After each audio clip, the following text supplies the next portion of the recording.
Thanks. Let's go. Right.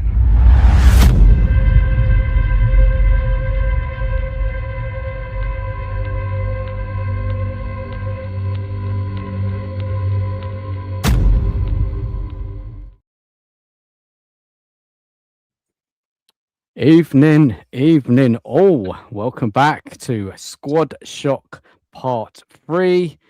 Yeah, it's a late one here. I'm joined by Elly, who's another night owl. Yeah, To I call you. She's Insomniac is the other word. that's it. But big up everyone. Look, I expect a lot of people will watch this on catch up. So, come in and give it a like if you watch it afterwards, and leave any comments of anything we've discussed tonight. And if anyone joins us, look, we've got 6 in the room already. There's loads of night owls out tonight. Yeah. Let's have a look in the chat. But big up to everyone. Smash the like button and all of that. Let's have a look and see who's here. We've got Art. How you doing, Art? Yeah, you're.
Sorry, guys.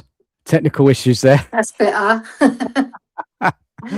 Sorry about that, everyone. Yeah, so big up to Art, THFC. Evening to you. Got Surreal in the chat as well. Big up, Surreal. Hope you're good, man. Big up, Dan and chat. Here's the link. Anyone want to join us tonight? Come on, click the link. I'm going to pin it to the top of the chat shortly. And we got Liam in here as well. Big up, Liam. Late one tonight. Yeah, it's just what it is, really. It's the only time I can go at the moment with this kids and everything. And thank you all for being here. Really appreciate it. Going to go over the wingers tonight, the left side wingers. That's what we're going to cover tonight. And players in the Premier League, left side performance over the last couple of seasons, goals and assists. What if they will suit a De Zerbi system? And then we've got some European wingers as well. So a little bit to go over. I don't think we'll cover it all, but we'll see how we get on. So big up to everyone for joining us. Elly, how are you? I'm all right. I'm looking forward to discussing the wingers with you. And we are Insomniacs FC, aren't we? And for the international fans out there as well, people who are not in the UK will be up as well. So I'm sure we might get a few people from abroad over. So everyone's welcome to come in, get involved in chat. Staying up late. We've got Barnaby. Is that Barney? Barney 2909. Evening to you, Barney. Big up. Just got in night one off my stag do. Give us some bombers. You got any bombers, Elly? Any bombers tonight? No, there hasn't been any more bombers, unfortunately. Well, we've got rid of a few players, haven't we? So that's good. Yeah. Look, Barney, how was your stag do, mate? Was it a good one? Let us know in the chat, mate. Always love a stag, innit? Yeah, good times. And Surreal says, I've been drinking and the room is spinning. Surreal, you want it, mate? You all right, buddy? You had a nice evening, relaxed, I guess. Head spinning, mate. Fair play to you. Big up. Look, let me just pin the link to the top of the chat, and before we get into it, I'd like to get things in order. Hold on a second. Bear with us. Elly, you okay? You had a good evening? Yeah, like Surreal says he's head spinning, right? When I was about half an hour ago, I was outside because I'm having my house valued, like I told you. I was getting it all clean outside in the front court because you know, if you present your house nice, it's best, isn't it? And this guy rode past me smoking weed on a bike, and I got a big waft of it. So I'm probably high as well. Oh, look, it's everywhere, isn't it? Like when you've got your windows Yeah, open, yeah, you take it in, don't you? You take it in. yeah, and it's got that pungent smell in the air. It went straight into my mouth. God, that was strong. Disgusting. Yeah, Yeah, because look, yeah, I don't do drugs. I don't nah, do drugs. Nah, I'm mad enough as it is. yeah. Look, Barney said it was a messy one. The fish Yeah, nets are cutting you. You're crazy, man. the Proper. That fish sounds like a nets. good one. Yeah, that's a Yeah, proper stag. That is. yeah, fish nets are out. Fake Oh, tits, everything, and it with stag do's. I've got yeah. 7 brothers, so I know what they're like. Are they all married, Elly? They all married? Yeah, they're all married. All of them? Now they are. One of my brothers didn't get married till late, but he's married now. Oh, Married a fair lovely play. English lady called Victoria. She's Mm. lovely. Fair enough. Fair enough. Yeah, yeah. Surreal says in Brighton, where I live, I smell weed somewhere around nearly every time I go out. Yeah, it's everywhere, isn't it? It's Yeah, everywhere. it's like it's legal. My neighbours smoke it as well. When I've got the doors open, it just wafts in. Oh, no, my neighbours do as well. Yeah, they're at it as Yeah. well. I can smell it in my garage sometimes. It seeps through. So Yeah. yeah, we can't get away with it. We can't get I away from know. it. No, we Oh can't. well. Big up to Sonny in the chat. On the men now, weed ain't a drug. I get it. Medication, cannabis. Got a delivery from Canada. Sonny.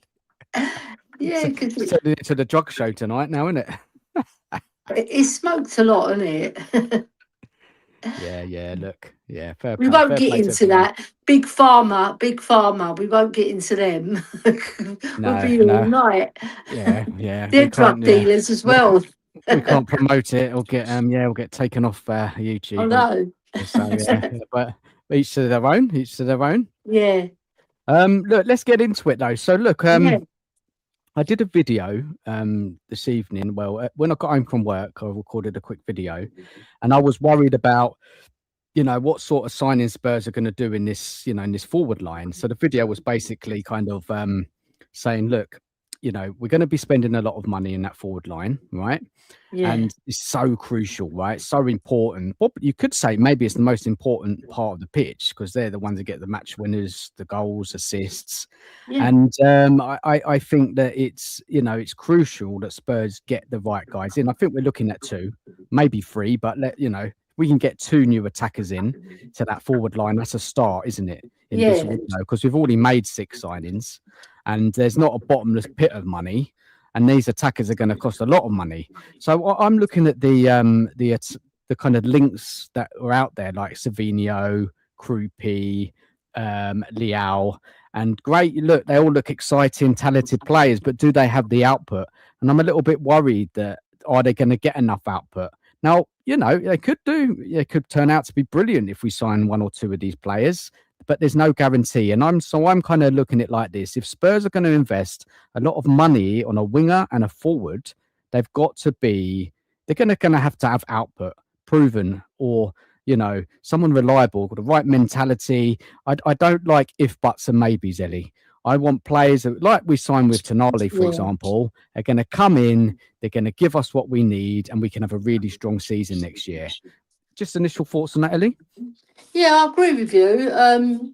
There's not one player who we've been linked with apart from Krupi who's scored goals, really. Because all right, Liao's done it in another league, but he hasn't done it consistently, and he's not a great goal scorer. His figures are okay. I'm not saying they're bad. And then Krupi's got one season where he scored 13 goals, and he was playing in France. But he's a very talented lad. Right, I don't care about his age. I'm talking about his talent. So I like him, and he could play as a false 9. And the player I like, right, and I've always liked him, is Vlahovic because he's strong, right, and he's experienced, and he's played in Italy, which is the toughest league to score goals. Because Italy, the Italians, they pride themselves on defending, right? And if you score goals in that league, you've basically you can score goals in any league, right? And then there's Savino, which is really annoying me because it's been dragging on and dragging on. They haven't got him over the line. And I know they've started looking at other things because maybe Maresca wants to keep him. It just seems that way because they sometimes say no news is good news, but in this case, we've got no news. Not it's this like bit parts, oh, we're interested still, but then nothing happens. Then a couple of months pass by, we're still interested, but nothing's happening. And it's a bloody annoying. I actually like Savino, right? And I think he can score goals, right? He hasn't really been given a chance because Man City have looked at other options and brought in other options as well. And I think he's got a point to prove. And I love players like that who've got a point to prove. Yeah. Yeah. Because I think he can score goals because he's proven it at Girona and he can assist goals. He does assist goals, but he hasn't scored a lot. All right. But I think because he's got a point to prove and he's starting from afresh now. And if he's our number one winger, because let's face it, Tell's not up to it, right? I know some people like Tell, but I particularly think he's not up to it yet. Maybe he'll develop later, but we need someone like I prefer there's Gakpo as well, and he doesn't score a lot, but I think he's got a point to prove as well. Because Ellie, that Ellie, what yeah, about this question here to Barney? yeah. Barney says Gakpo or Liao. I'd go for Gakpo because he's played in the Prem, he's more consistent, and he's played for a top side, Liverpool. Yeah, he's got that experience behind his belt. He'll be joining up with Robertson. Let's see how much game time he gets as well. And he can score goals and assist goals. His figures are not brilliant, but I think he's got a point to prove because he hasn't really hit the ground running at Liverpool, but he's been consistent, with 9 or 10 goals, 8, 9, 10 goals, from the wing. That's decent. Yeah, but Yeah, I think he'll go one better with us. yeah. I think Uh, because, yeah, go on. yeah, look, Cyril said it in the chat. He said Gakpo is a good option. Prem Yeah, proven, has decent GA, and Liverpool want to offload him. Now, he is on my list tonight, Gakpo. Just to yeah, give someone, just let you I know, he like is, him. and I have his stats and I have his data, and I'm going to compare him against other Premier League wingers, which I feel are possibly that Spurs could go for. I, to be honest, guys, it's a little bit underwhelming the list, but I'll explain it a bit more when I get into it because there's certain players that came up on the data which were impossible we're going to get. Players like Semenyo, Harvey Barnes, which I think it's very unlikely we're going to take him from Newcastle. We've just taken Yeah, Tonali. There's a few other players on there. It's just not like Gordon came up, but he's already gone to Barcelona. yeah, So there's not that many, but yeah, let me get the list up in a minute. I just wanted to go over the yeah, chat a little bit more.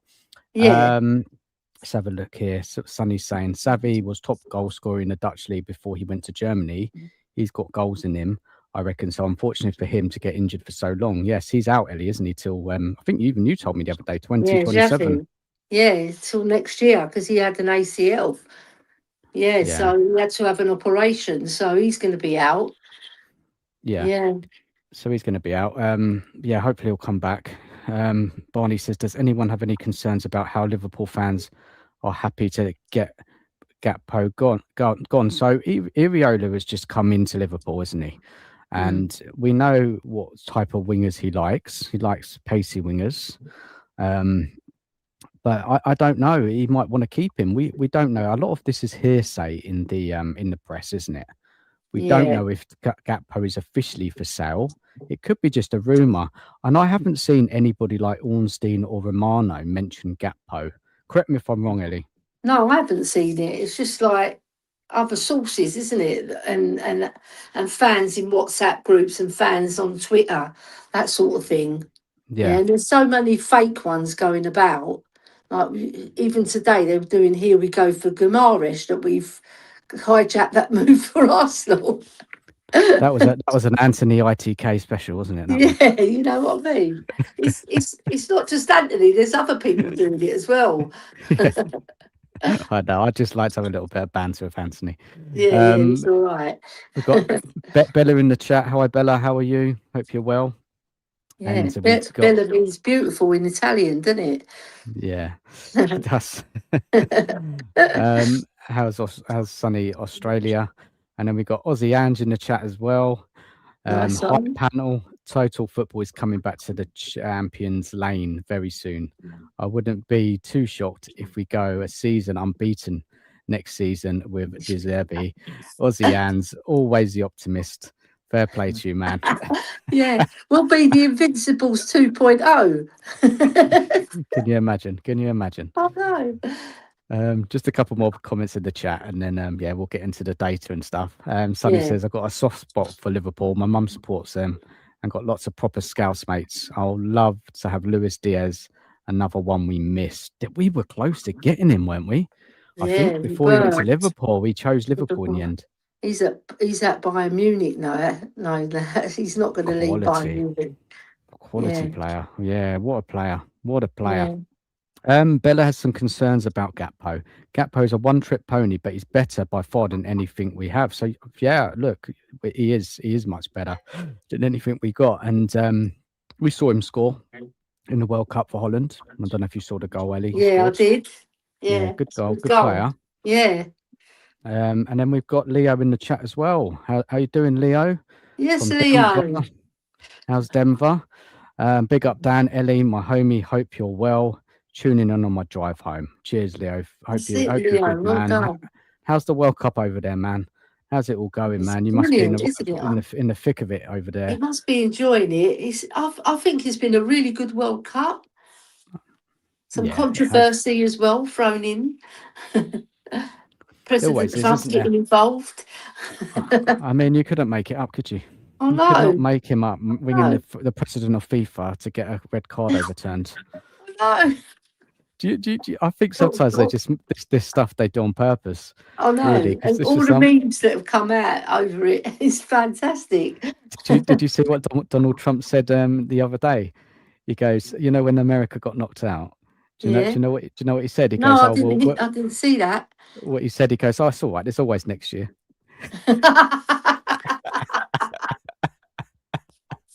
Oh my God. That I just shows enjoyed you the he game hasn't got a clue. today. Spain versus Switzerland. Switzerland, sorry. Sorry, Belgium. Spain versus Yeah, Belgium was a good game. it It was. was. It was. It was. It was a bit of a bitty game. Yeah, up and down, and really, Belgium should have gone for it more. And they lost their goal in, and it was all over by then. Because once Courtois goes off, got no chance. I looked at The Spanish are good. the attacking momentum of that game, and Spain looked like they were all over Belgium. They were. Do you think it reflected that, especially second half? Yeah, they were. But then Belgium had a few good chances, but they were just too cautious.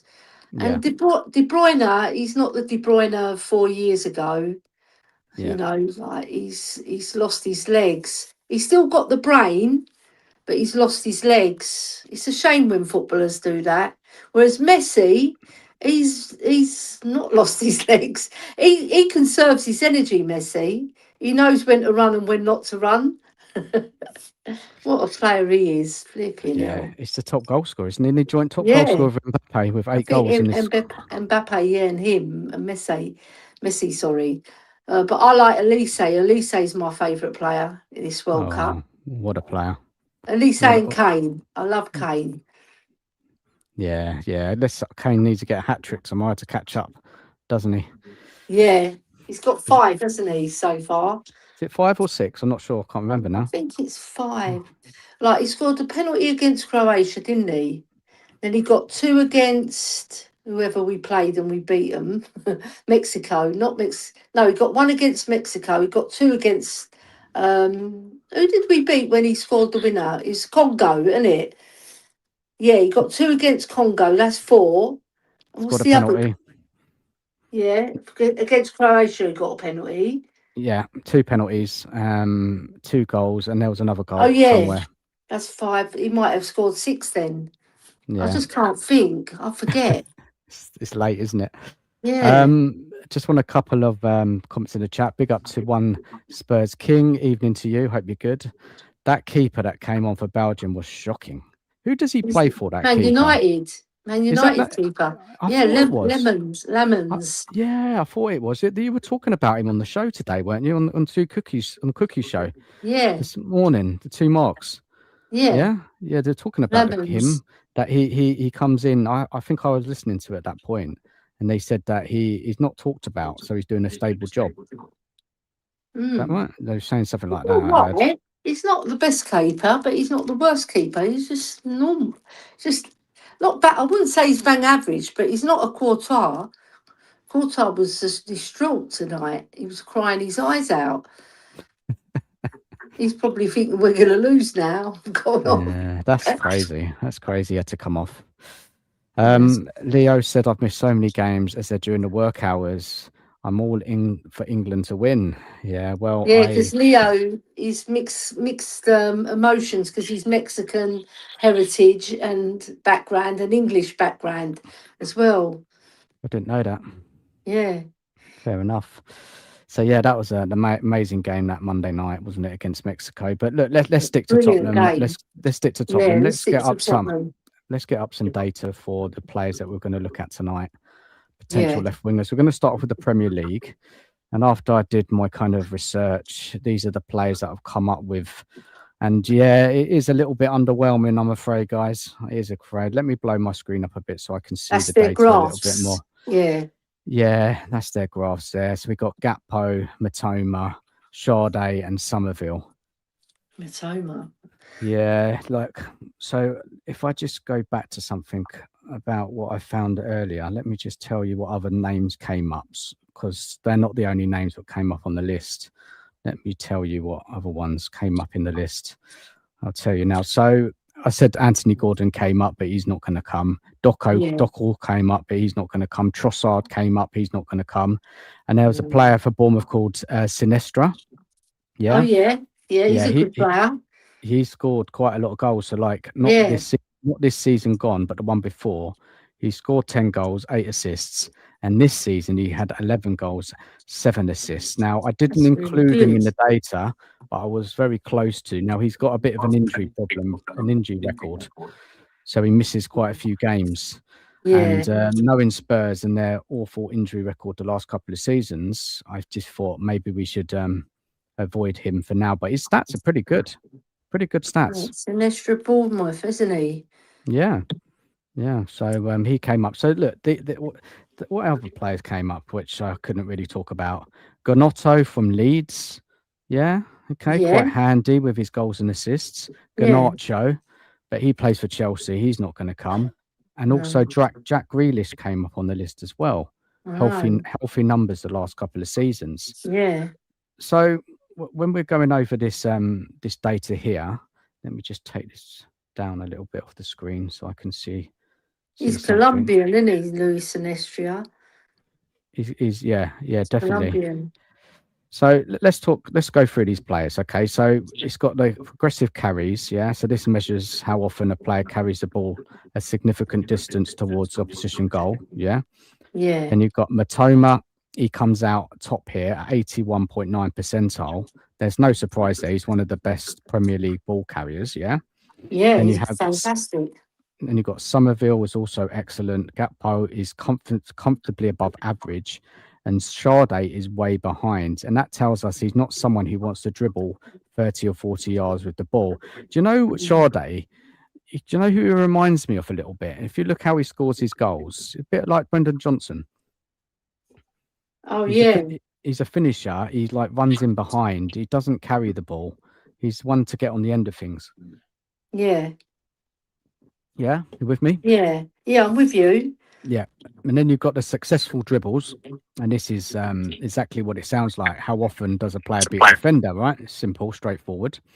Then you have Somerville is number 1 at dribbling. and you have Matoma and Gakpo are both very strong. You have Mm. Sade is much lower, which again tells us he isn't a traditional take on winger. And then you've got penalty goals. This is really important because penalties can inflate numbers. Yeah. Yeah. Yeah. Sade actually ranks the highest here. And that tells me he's constantly getting into scoring positions. Gakpo Mm. isn't far behind, and Atoma is well down, which reflects his difficult season. So then you've got NPXG plus XA, which is non-penalty goals, yeah? So for Yeah. me, this is probably the best attacking metric on the graph. Yeah, it combines the quality of chances a player gets with the quality of chances they create. So it Yeah. rewards complete attacking players. Gakpo is comfortably number one. Sade is also excellent, and Somerville is respectable. Matoma is surprisingly low, which suggests despite carrying the ball well, he wasn't getting into dangerous position often or creating enough high quality chances. But do you remember that goal he scores against Spurs last season, Ellie? When he took it down Brilliant. on the volley. And that Yeah. Brilliant. he only scored 3 goals last I season. know. Yeah, he had a bit of a poor output. Yeah. He had some That's injuries as why he well. didn't get into the team all the time. Yeah, Mm, because the season, no, not the season before, but the season before that, he scored a fantastic goal at Liverpool as well. It yeah, was sublime. He does that, and then he's probably a little bit inconsistent, you know, and yeah, that's why he's not getting dropped from the team. yeah. He was competing with Minter as well. And Yeah, Minter, he can play on the right, but he can also play on the left.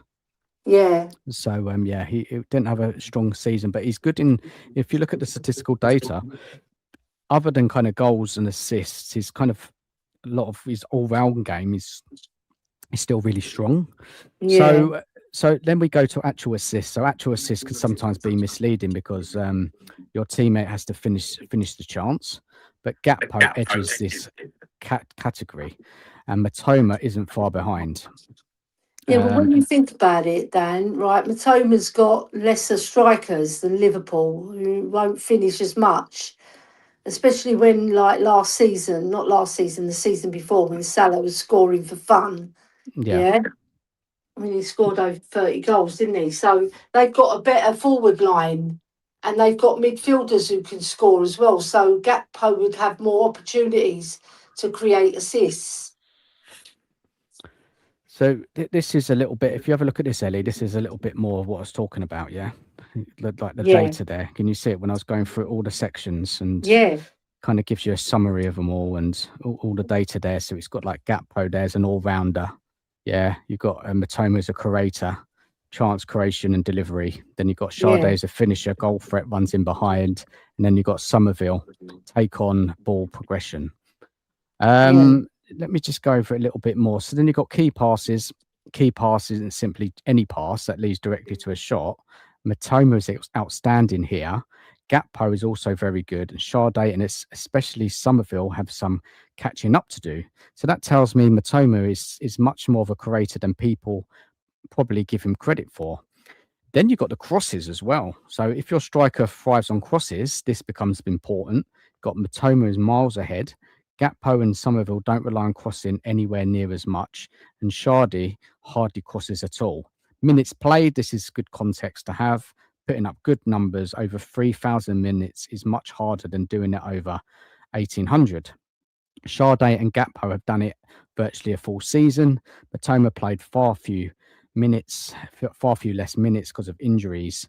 So look, let's go, before I kind of go for the summary of both and kind of who's the best pick. Ellie, initial thoughts, and then we'll go to the chat. Let me take this down. What's your thoughts?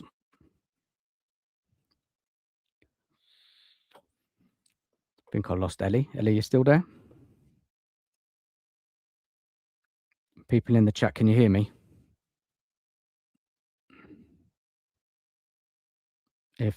People in the chat, if you can just say, can you hear me? So I know it's not me that I've lost connection. Just put a comment in the chat. Ellie, yeah, Ellie's on mute. Okay, fair enough. So let's go to the chat while I wait for Ellie to come back. Ellie, we've lost you. Let's go to the chat here. Talking about Lemens was good for Man U last season, maybe just had a bad game. It can be that, Surreal. Honestly, it can. You know, you can have a bad game. He just came off the bench, didn't he? In the heat of the match moment. So lost Elly. Hopefully she'll come back. Sonny says, I think the extra teams has made the World Cup better.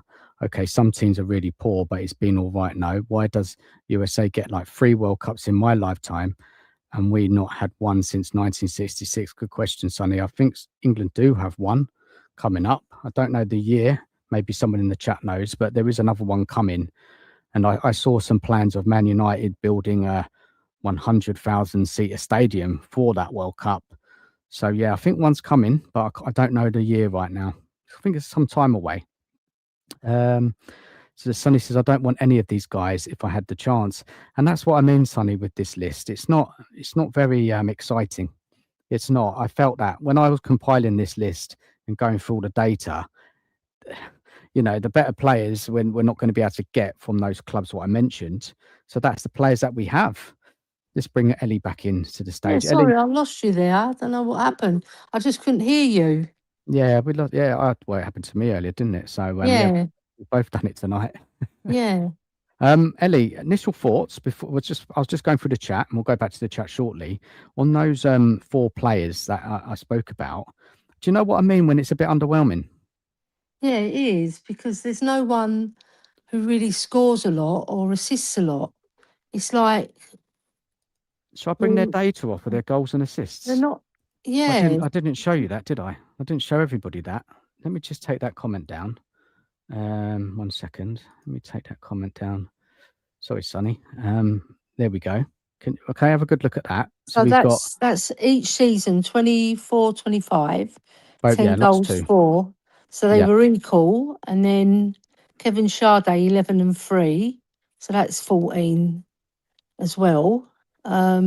Somerville had a bad season, didn't he? That season probably was injured, maybe, I don't know. 25, 26, yeah, Gakpo got more, Sade got more, and then what's that? Total 23-7. Yes, it's Sade's way ahead on goals, isn't he? yeah. We were after him. We were touting for him, weren't we? I think it was more of a Thomas Frank type player, wasn't he? Yeah. I think Kevin Sade's a very talented footballer. Actually, he's a very. I mean, to get 23 goals, he's like, In 2 seasons. yeah, in 2 seasons. So he's 6 ahead of Gakpo, playing in a lesser team as well. Yeah. All right, and he's got 2 less assists. So it's a hard one to call, isn't it? On those stats, you would think Sade would be your best bet. But he's not the right fit for a De Zerbi system. But you know, he scores and he's got some assists. Gakpo is the strongest looking player. So when Yeah, I'll kind of finish I it off agree in a with minute. you, because he Yeah, can move the ball quick. But the thing is, Sade's a very good footballer. What I've seen of him, he's a very good footballer. yeah. So I don't know. Maybe Gakpo's the best fit though, because he can move the ball quickly and he's very good at moving out like into space to score. I like Gakpo. I think he's strong as well. And he's got. If he leaves Liverpool, he's got a big point to prove. He plays between the lines, doesn't he, Gakpo? He Yeah, links play well. He scores goals. yeah. He's not an out and out winger. I would say he's more No. of a kind of inside forward. So Yeah, because he he's a cuts different. in a lot, doesn't he? He cuts from the wing a lot. Yeah, he links well with other attackers. You know, 1-2s. Yeah, He's got some physical presence as well, so he can hold the ball up. He's got a lot of good attributes, Gapco, yeah, and that's why I mean, if Spurs went for him, I'd be okay. Okay, yeah, I get that. Yeah, and he's got output in the last couple of seasons. yeah, Yes, he dropped off a little bit last season, but Liverpool, they dropped off a bit last season, didn't they? yeah. They They were having did. some problems, and then their manager got sacked. Yeah, So I don't know with that one. It's one to keep an eye on. Let's go to the chat and see what people make of this. What I yeah, went over and see what people are saying. And keep it interactive. Sonny says Krupi plays left wing, second striker. Have you seen the club training videos? Boys are back in town. They're back. Yeah, the Spurs players back in training. yeah. I've Eh? seen that. Yeah, God, I can't believe it already. Oh man. Aussie Ange says the way England fans behaved in Euro 2020 final is probably why England won't get one for decades to come. Yeah, remember that was madness, wasn't it? When they stormed Yeah, Wembley, didn't they? They stormed Wembley to get in, yeah, and then we go and blew it, didn't we? Against Italy, went we 1-0 up did. at Luke Shaw with an early goal, I know it was the first 2 or 3 minutes, wasn't it? and And then what's his name? Chiesa. He played brilliant in that game. he did, and He Italy played worked their way fantastic. back in it, didn't they? They kept going, and in the end they won. And it wasn't a brilliant Italy team. You know, they haven't No, even made the last couple of international tournaments, yeah, and but they win, and they win international competitions. Italy, I don't know how many they've won, World Cups and Euros, but yeah, yeah. they know how to get it across the line. They do. It was a bit of a disappointing game because as soon as we scored, it's like went into pragmatic mode. I blame Yeah, Southgate for that. Do you know that? I yeah. really do He's too blame Southgate. pragmatic. Yeah, Go for it, man. Get that second goal. we should have taken that Euros, man. Honestly, we Yeah, should have taken it. yeah. I was Um, very disappointed. It was. Let's go. Let's keep going with the chat. Cyril says Matoma's good, but he's 29, starting to get injuries more often. So yeah, there's some Yeah, injuries. Good that's point. it. THFC says I have so much PTSD about injuries, I can't look past it. I know. Do you know what I mean? It's a point. It's a The point. last Good season point. was disastrous. And the one before, The shocking, one wasn't it? before, the one before was bad, but this one was like extra bad. Don't know what happened, man. It's terrible, terrible. Sonny says our fans always get a hard time blame when it's happening all around the world. It's FIFA's corruption. You know what I mean? Flipping hell. We got late night sheriff. Sheriff, mate, how you doing? You're working late tonight, mate. How are you? You're How's on your the day been, mate? sheriff. He's holding the fort tomorrow. He's holding the Yeah. breakfast show Yeah, tomorrow. he's So doing yeah, the breakfast show on his own. Yeah. go and give him some support and Yeah, get I will. involved. Yeah, Yeah. that's great stuff, man. You're Cookie's on the away. sheriff. Cookie's away on holiday, isn't he? He left. I think he went Yeah. today. He's gone with Lisa. Yeah. Yeah, good stuff. I don't know how long he's away for. Probably a week or so. Yeah. Through, Be a week. yeah, about. Where's he gone, Elly? Do you know? No, I don't know where he's gone this time, but he usually goes to Spain. Yeah, he's probably gone to Oh, Spain again. Mallorca, somewhere like that. Yeah. Art says I don't want to see Somerville wielded. I don't rate Somerville, to be honest. I honestly, his stats, his output, it's just he done okay for Holland, didn't he? I think he scored. Yeah, he did. He scored a good goal. He's just a little bit sly. He It's reminds me a little bit. underwhelming. Yeah, I wouldn't want to get him, to be honest. He's too weak. He's too weak. Gakpo's a much better fit. Yeah, cheers, guys. Let me know you could hear me earlier. Thank you. Yeah. Somerville. We need do you know what Somerville? He's a bit similar to Odegaard, isn't he? Do you know what I mean? They're little two similar type players, a bit. Yeah. You know, we don't need another one. Do you know what I mean? It doesn't excite me, Somerville. He's just bang average to me. It's nothing special. Yeah, this is what I mean. Like, if you look at left wingers in the Premier League, there's not that many quality wingers who score a lot of goals. They're really not. Other those ones I read out a little bit earlier, we can't get hold of, like a Doku, a Grealish. Grealish, he's kind of had a terrible season, didn't he? What happened with Grealish last year? I saw him down the pub, Injured, pissed didn't up. he? And then he was down the pub, weren't he? Pissed. Yeah, he loves the pub, doesn't he? Yeah. But the thing is, he loves his football as well. And I think when he plays football, he plays it how I like it played. He's a fantastic footballer. He's so good at carrying the ball. And he draws fouls like Harry Kane, yeah? Very clever at drawing fouls. Surreal saying that we had the Euros in 1996. I remember that one so well. 2021 delayed due to COVID, but it's about time England got a World Cup. Well, you never know. That was Gazza's, wasn't it, when he done it against Scotland? Wow! What a player! What a player! Goal over Henry's head, right? That goal. What a fantastic goal! Flipping brilliant. Weren't it, Gazza? What a character! What a player! What a player! He's a nutter. He's a nutter, but when he goes on that football pitch, he's on point. Yeah, he's focused. Oh, Do you remember the days? Channel 4, Lazio. Oh, do you remember that I show? That know. was I brilliant. We used to know. watch that every Sunday. Football Italia, weren't it? Brilliant stuff. Yeah, brilliant. Do you We, know the 1991 FA Cup final, right? I went with a few of my brothers, but I was sitting with one brother and the other brothers were in behind the goal and I was at the side where you go up and pick the cup up, right? And we could see Gazza coming out the tunnel and he was like hyper. And my brother said he's going to do something stupid. Well, he did. First thing he did was kick Ian Woe in the gut with his studs. He would have got sent off these days. Studs right mental. into his gut, and then Mental. he does that mistimed tackle where he swipes at the ball, misses the ball, and he just about clips Gary Charles. He doesn't really hurt Gary Charles, but he hurts himself. So my brother said he's on one. He's taken something. Yeah, what a character. What a player. Yeah, What Gaza. a brilliant player. Here You we got can't. Adrian. We've got another late Go on, night owl in the Adrian. house. He's an Adrian, insomniac as well. you can't sleep, Adrian? I'm just an obsessive Spurs fan. I mean, I've just Yeah. the video I did. We had a It's show true, tonight. Adrian. You've got to get your fix, isn't it? This is it. Wait Yeah. till we get more signings and games to flow, and then you'll see us in full flow, won't you? Yeah, How was I your show can't tonight, wait. Adrian? A good show? Yeah, it went well. I mean, they go well. I mean, like, I'm very relaxed when I do shows. You know, there's no pressure. Yeah, Who you're was right, for you tonight? Adrian. You get the Who was guests, get the right guests, and they make the show. Don't they? Make it so much easier for me. You know? Yeah. Yeah. Who did you have on tonight? I had Zeus on. I had Deji Spurs on. I love Yeah, the Deji. G. Rabbit. I had Steve from Stateside Footy, Steve Silver. And, Nice. and I had Good Sean panel. H. And Sean H was on, yeah. Wow. So, yeah. Good panel that was. Yeah, that nice must have been one. a lovely one. I've got a regular group because I'm trying to cater for American and Canadian audience, and they're 5 to 8 hours behind, you know. So I've got regular. Yeah.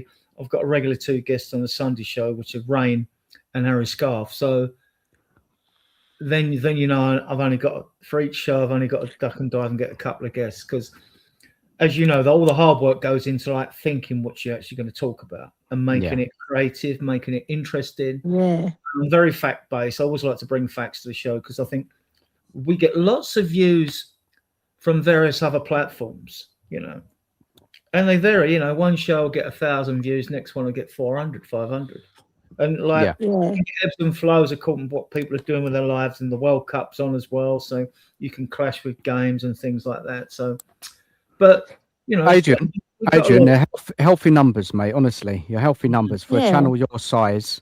To get up to, say you've got, I don't know how many subs you've got, but say if you're getting 1,000 views, I mean, that's fantastic stuff. Honestly, it's fantastic stuff. It was about the third and fourth show behind. One was like 1,200, one was like 1,000. The last 2 shows have been like 450, 500, and still good, man. It's still good. We People get are coming. a lot actually come to us on playback, which is strange because I'm not the sort of person that goes on watches shows on playback and this is someone specific that's going to give me information on something, you know. So but yeah, I mean, look, they're all well-intentioned podcasters out there, and each podcast, when you go on them, according to your mood, it's a bit like playing music according to your mood, you know. All these podcasts, they've all got a different tone. They're all well-intentioned Spurs fans for doing what they do and putting the hours in. Yeah. But then like you think, oh, some are a bit more jokey, some are more light entertainment, you know, and we're a bit more discerning, we're a bit more serious like than others. So but there's room for everyone, you know. There must be hundreds of Spurs podcasters out there. We've got about 20 podcasters in the WhatsApp group, which has got about loads 100 on members. Instagram as well, you know. There's loads of podcasters on Instagram. And TikTok. TikTok's very popular. This is what I mean, guys. Like what you've built, Adrian, and I think I have as well, is that you have the same guys coming back, girls come back to watch you, and you've kind of built a base there, and it's fantastic stuff. And over time, it'll grow. Yeah, I built the Facebook group in 2019 when the stadium opened, and that's got massive support. But well, if it's a true massive support, I don't really know. It's got like 14,600 members, right? But I've got other admins in there. Who they've added, I don't know. I mean, you know, half of them could be bots. Even if they would, it's still a good following, you know, or clones like. But shame you can't get them over onto the YouTube channel. That'd be great. But the Twitter, the XCOM's pretty good. I mean, it's like 4,700, and they are all Spurs fans. Have you got a blue tick on X? No, what's that?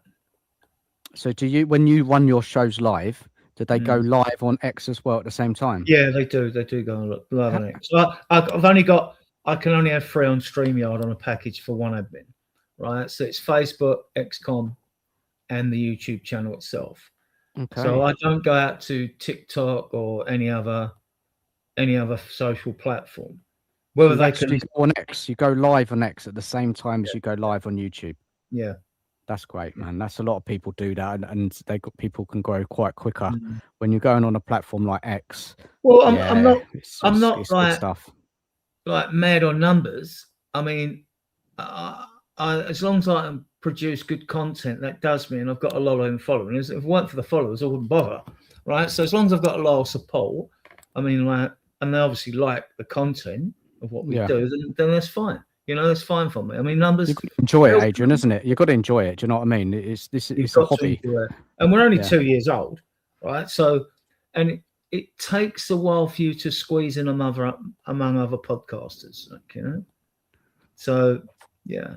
But great stuff, man. Let's get back to the show. Let's get back to the show. On YouTube, I think we only got about 1,400. But I mean, I ain't bothered about. It's not the subs that you've got. That looks good if you've got 3,000. If you're a Chris Cowling, you've got over 100,000. Well, that looks great.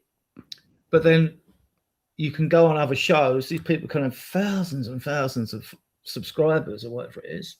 Yeah. And then on their show, they've got less than 100 people viewing them or something. The maths don't add up. So I don't know how that works. You know? No. And this is what I'm fantastically tech savvy with YouTube. You know. Yeah. But this is what. I haven't actually discovered how to. You see others like if they go on the YouTube channel, obviously you see the videos, but I don't see them.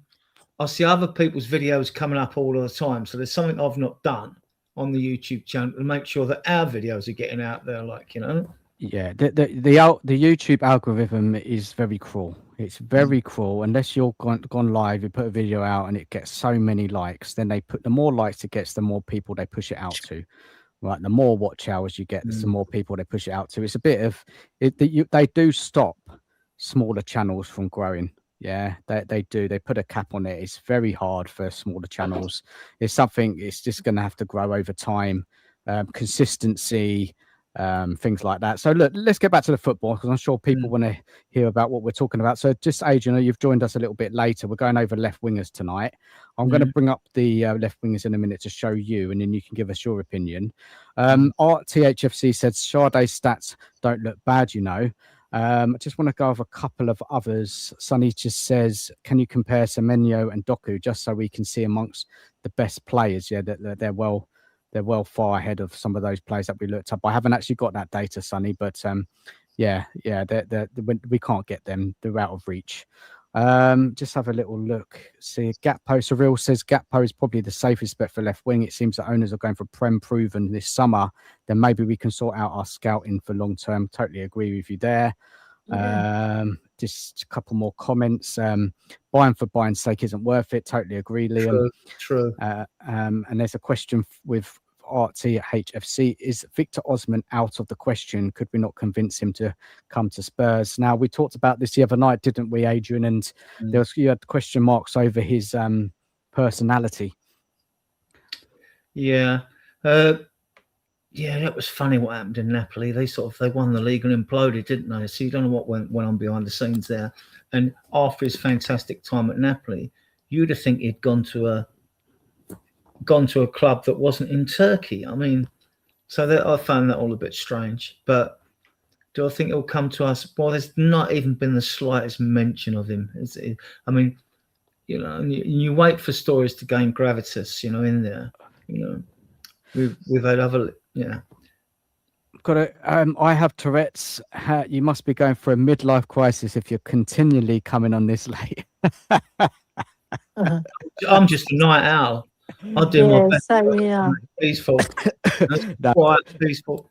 Yeah. What it is that it's just the timing for me at the moment. I've got a young family, and this is at this stage, it's just time that works. Elly kindly joined us. I gave her a call and we messaged in the chat, and she's up. So I thought, look, can you come? And Elly said, yeah, I'll be up for it. And then we just thought, yeah, let's just go. Let's do it. It's the weekends. Let's talk Spurs and get some things off our chest. But big up to you. I'm in the season. Once the season starts, I am so sure now I'm going to be going like one night a week with Nige. We're going to get back to Beyond the Lane shows. And that's when we have a panel show with different guests on every week. We did that stopped last season because I had a baby, so I couldn't get into a routine with it. So Beyond the Lane is coming back in the new season. It was a fantastic show. That's how we grew me and Nige through Beyond the Lane. So we'll be getting back to it when the season starts. So yeah, to keep a lookout for that one. What other wingers were on your list? Yeah, let me bring up one more question, one more comment here. Norm, big up to Norm. How you doing, Norm? Somerville stepped in the World Cup. Take him over Talent Odebert any day. So Norm's a fan of Somerville. Okay, so these are the wingers, Adrian. It's not very exciting, I got to be honest. After I took away the ones that we can't get, who are good in the Premier League, the likes of Doku, the likes of who else did I say, Elly? What's the other back? Semenyo, Trossard, Harvey Barnes, Anthony Gordon. He's gone to Barcelona. Who else did you mention? I think that's it. That was it. So I was looking. So basically, Adrian, what I've done really, I've gathered all the datas for top performing wingers. Grealish as well, yeah. Grealish as well, yeah. He's at loan at Everton. I don't know if his loan's ended now. Yeah, he's gone back to City. Yeah, probably. And he was on the list as well. I'd put Marla on the list, and I'd put Addi Azel Zulu on the list from Real Betis. He bangs in goals, that winger. So, Adrian, what else I've got? Wait, hold that for now, because I actually have a European list as well. Yeah. So you mentioned Sinestra of Bournemouth as well. I forgot. That's it. Thanks, Elly. Yeah, thanks for reminding me. He had good numbers as well, but he's very injury prone. So, Adrian, these are the four wingers which are covered, and it is underwhelming. I've got to be honest. But if we're looking at Premiership proven, these are the sort of wingers we're gonna, we could go for. Your initial thoughts, Adrian? Matuma, no. Another very tricky winger. Only scored 3 goals last season. That's not good enough. You want 9 or 10 goals from your wingers. You want a 1 in 4 strike rate. Sonny was the freak. He scored 1 in 3.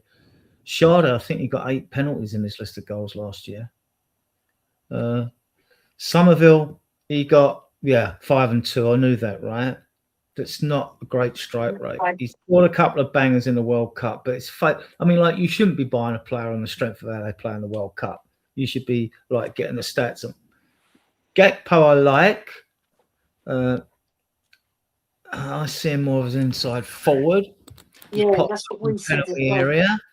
I like him, but out of these, he would be my choice.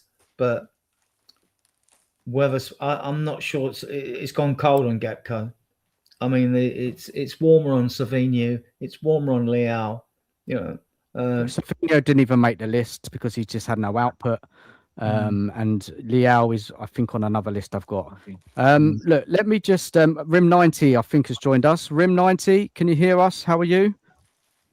Yeah, I can hear you.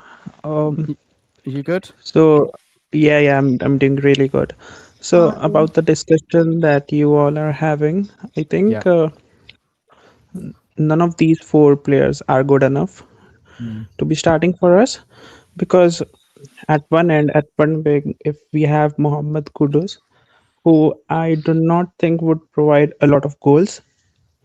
So we need someone who can score a lot of goals. And the options that we are getting and the players that we are getting linked with, I think it's simply not good enough. But I understand the market as well, that the market, we do not have a lot of options as of now. But still, if we have any money left, we can just go ahead and try to sign established players, maybe from a different league, if not from the Premier League. So Rim90, good points there, and I do agree with you. That list in front of us is very underwhelming. Gakpo is looking the strongest out of them all. If you look, 17 goals, 9 assists in the past 2 seasons. Not an out-and-out winger, more of an inside forward, but does play out on the left. Would you take him, Rim90, Gakpo? Or would you be I do not disappointed? think I would like to have a Cody Gakpo in this Tottenham team because I think these 10 goals and 4 assists, it's because the style of football and the overall squad that Liverpool has, they create a lot of chances and he's just a beneficiary of that. So we need somebody who can create chances from scratch. For Okay. example, I think maybe let me think. I think someone that player from Juventus. I think Yildiz. He's a very good player. I think someone like that. What's his numbers, Rim90? Have you seen Yeled's numbers the past few seasons? Do you know? I'm not aware of his numbers, but I think someone like him who can create a lot of chances as well as score a lot of goals. I can give you his numbers if you want. I can give you his numbers. Just give us a Put his second. numbers up. I can't bring it on the screen, but I can read them out. Yeah, Yeah. I'll find them. But just before I take that off the screen, guys, any final thoughts on those 4 players before I go to the chat, and then we're going to move on to the European players that I've had a look into. Anyone want to say anything about those 4? Yeah, I mean, to be fair, I think Somerville is a really good player. I think he'll do very good in a team that has fairly good players because you cannot compare West Ham with any other team. So I think Real Madrid or Manchester United were also looking at him. So I think Somerville is a good option. And if Manchester United goes for him, I think he'll choose them. So I do not think Somerville is an option for us. I don't want Somerville. I don't think Kevin Sade's the right fit either for De Zerbi's football. Matoma played with De Zerbi. And I would consider Matoma at a decent price. His age, he is getting some injuries. He can get back to that form that he did a couple of seasons ago or the season before. 10 goals, 4 assists ain't bad. I don't know what his stats are in the season before that. But we all see Matoma playing the Premier League. A very exciting player. But maybe is he on his way down now? Could be. I don't like Spurs looking at players whose stats are in decline. I did this with Leao the other day. His stats are in decline. Right, started off really well in the first couple of years at AC Milan, back in 22-23, won the Serie A, had another strong season, and then the 2 seasons after that, his stats have dropped down. Yeah. So I'd like to look when we're looking at signing wingers or forwards. I'd like to see players who have consistent stats, give or take, or they're on the up each season. Anyone? Would you agree with that, guys? Yeah. Yeah, on the Leao thing, just to update you on it, I mean, from 2019 to 24, the guy has had arguments with team players. He's had arguments with the manager. He's left training early, right? Don't get me wrong, he's a fantastic talent on his day, but he plays well in clusters, and he is a fantastic player. I would only take someone like Leao. It would be an upgrade for us. I'd only take him on a loan with an option to buy, not a loan with an obligation to buy. I think he's a risk. He wants out. He's burnt all his bridges at Milan. He wants out. His talent is unquestionable, but whether that has anything to do why he didn't make the starting lineup for Portugal, I don't know. Right.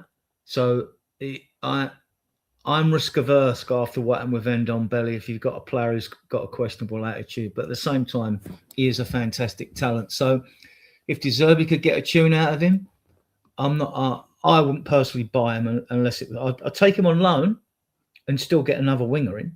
I'd take him on loan with no option to buy.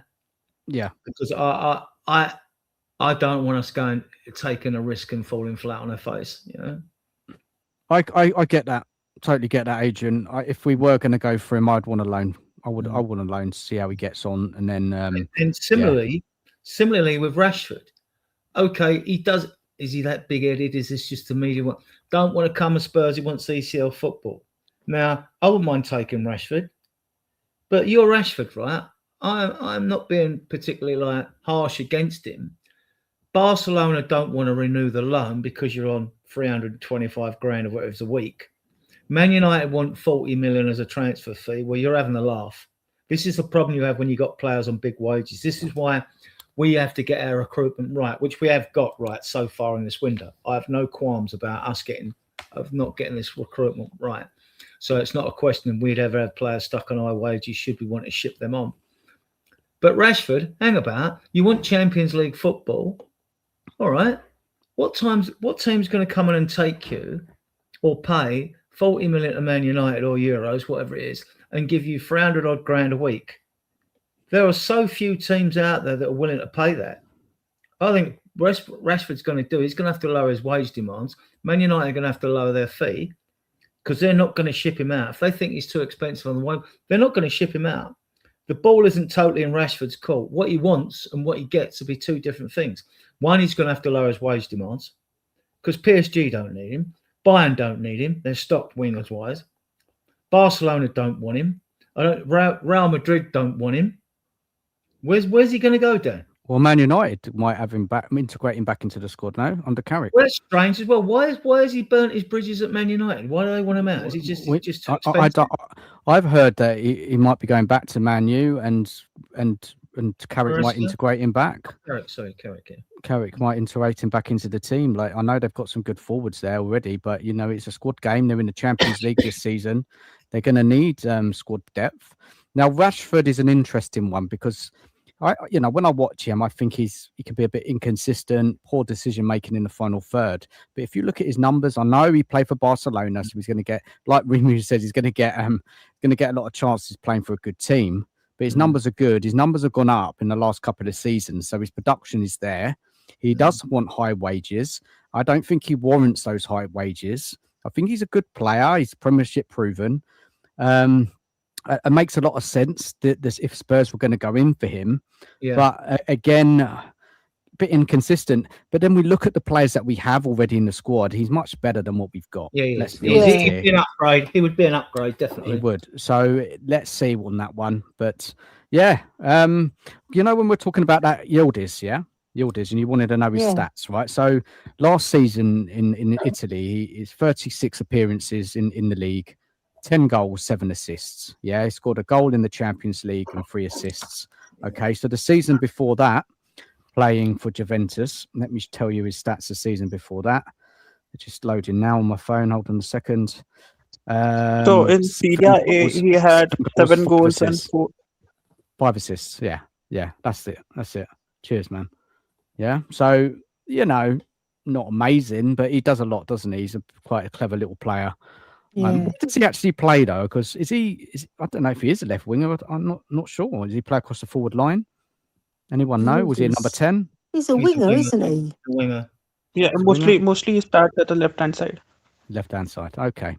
Yeah. Interesting. He didn't come up on my list that I have come. So let's move on to those Europe. But let's just go to the chat quickly. Just make sure I haven't missed anything. Bella says, panel and chat. Remember the great channel Eurosports. Elite commentary and highlights from games around Europe. Yeah, I do remember that. Long time ago. Big up to Jay Asras in the chat. Hi, Dan and Elly. I prefer Leo and Marmouche to complete our front line. What are your predictions for France versus Spain semi-final? Well, Elly, we were talking about this, weren't we? You asked me. You said, who did you think is going to win? And what a game that's going to be. I know. I said Spain. I said Spain have got more goal scorers in their team. Do they? Yeah. You sure? They've got Alosabel. They've got Mourinho who came on, scored 2 goals. They've got Yamal. They've got what's his name? The winger. Flipping forgotten his name now. Williams. Baina. They've got a lot of players that are really technically brilliant. Olmo, he's played fantastic tonight. Yeah. Brilliant player he is. Yeah, it's going to be a close game. Either side can win.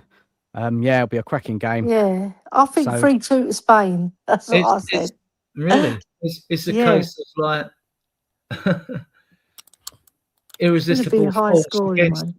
irresistible force against unmovable object. Because Spain have only let in one goal in the whole competition, That's and if crazy. they get a goal I in know. front, like they did today, but cracking goal that Ketelaar got for Belgium.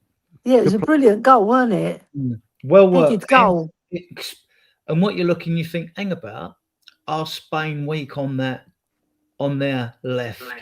Because most of Belgium's stuff that they nearly got through, even though Spain dominated the game, deserved to win it, Yeah. was through space and getting behind them down on that the right hand side of Belgium, but the left hand side of Spain. So I wonder if they've got an issue there or not, or whether it's just one of those games where it just didn't quite click for them there. Cucurella's just on the wanted left to- and Porro's on the right, isn't he? Yeah. Yeah. Representing Spurs in the World Cup. I I'm think just pleased one Cucurella's of a them's fabulous going out. defender. Elly, I'm just pleased one of them will go out, right? See, Cucurella, If we- he's if not we just a good defender, he goes forward really well as well. Even when he was Yeah. at Brighton, you can see he's a standout player. He is. He's a good player. Rim90 was going to but come in and I say think- something. Yeah, I just wanted to say something. Before that, I think Cucurella is a really good defender. I agree, but he uses his hair a lot to distract players. This is what I think. Secondly, so what I was saying His is hair. that His hair, you mean? yeah. His hair, no, Secondly, I think- his hair's amazing. Fair Yeah. enough. So Fair I'm enough. really grateful that you have let me come into your channel, because I've been watching Adrian and Elly for like years in different channels. I've been That's following nice. I've been following Ellie's channel as well. I think she was a big Bergwall fan and then Madison fan before that. And Yeah. then Adrian, I've been watching in different channels. I think I have watched him in Last Word on Spurs and a lot of channels. So this is something which is really, I'm grateful to you. So you have let me interact with What a such nice guy. people in the community. Lovely. Yeah, that's I mean, nice. Really Lamau, lovely. he's different class for his age, isn't he? Your Mal. Yeah, he had a bit of an indifferent game tonight. He was still good. He was still good. You can see the technical skill that he's got. Doku pulled him down a couple of times. He just yanked him down. Goes, where are you going, son? He pulled him down. They looked to get him on the ball, but Omo was good today. We were in for him. Olmo was the best player on the pitch, wasn't he? Oh yeah, He's good brilliant. player, lovely player he is. I always liked that player. Let's go to the chat before we go on to the European players. Millbank, how you doing? Evening to you. Out of the winger suggestion, Gakpo seems the best. Good goal tally, proven really. The rest are risks not worth taking. Yeah, I agree, man. Even though Shard has got good stats, I don't think he would suit De Zerbi. None of them are sexy enough down that list, though, are they? They A are. lot of them were penalties. I did warn people, but this is about getting the stuff out for people to look at and say this is what Spurs are looking at. These, if you're looking at Prem players, you're looking at output. They're the players on the list. They're the ones that come out other than those other players which we can't get. Yeah. You know, Doku and I think whoever else. I said. Mendes is pushing Leao on us. We may take him on a loan. I'd like to bring two wingers in. I'd bring him in and Savinho, because I think Savinho is technically superb. Left footed. Do you know, He can play Adrian? left and right, can't he? Adrian, I did a video today, right? A short video, 4-minute video, and I spoke about my concerns about if Spurs are going to sign the right players, because I feel that if we're going to spend a lot of money in the forward line, they need to have guaranteed output. Yeah, they've got to be guaranteed, because we're putting a lot of money into that midfield, the defense. Yeah. If we're going to go for it next season, because it looks like we are, there's lots of money to spend. I'd rather go for players that are going to be more, dead cert, that are going to give us the output that we need. We need killers. Yeah, we need striker, wingers, goals and assists. And I look at the links of Leao, I look at Krupi and Savinho. And I have my doubts. I'm not saying that they could come to Spurs and they could explode, right? They could be fantastic. De Zerbi coaching, they could really raise their levels of them games. And Krupi in particular looks like he could be a massive talent in the future. So I'm just, obviously, as fans, we'll discuss all this sort of stuff. The club have got to make some crucial decisions in this area.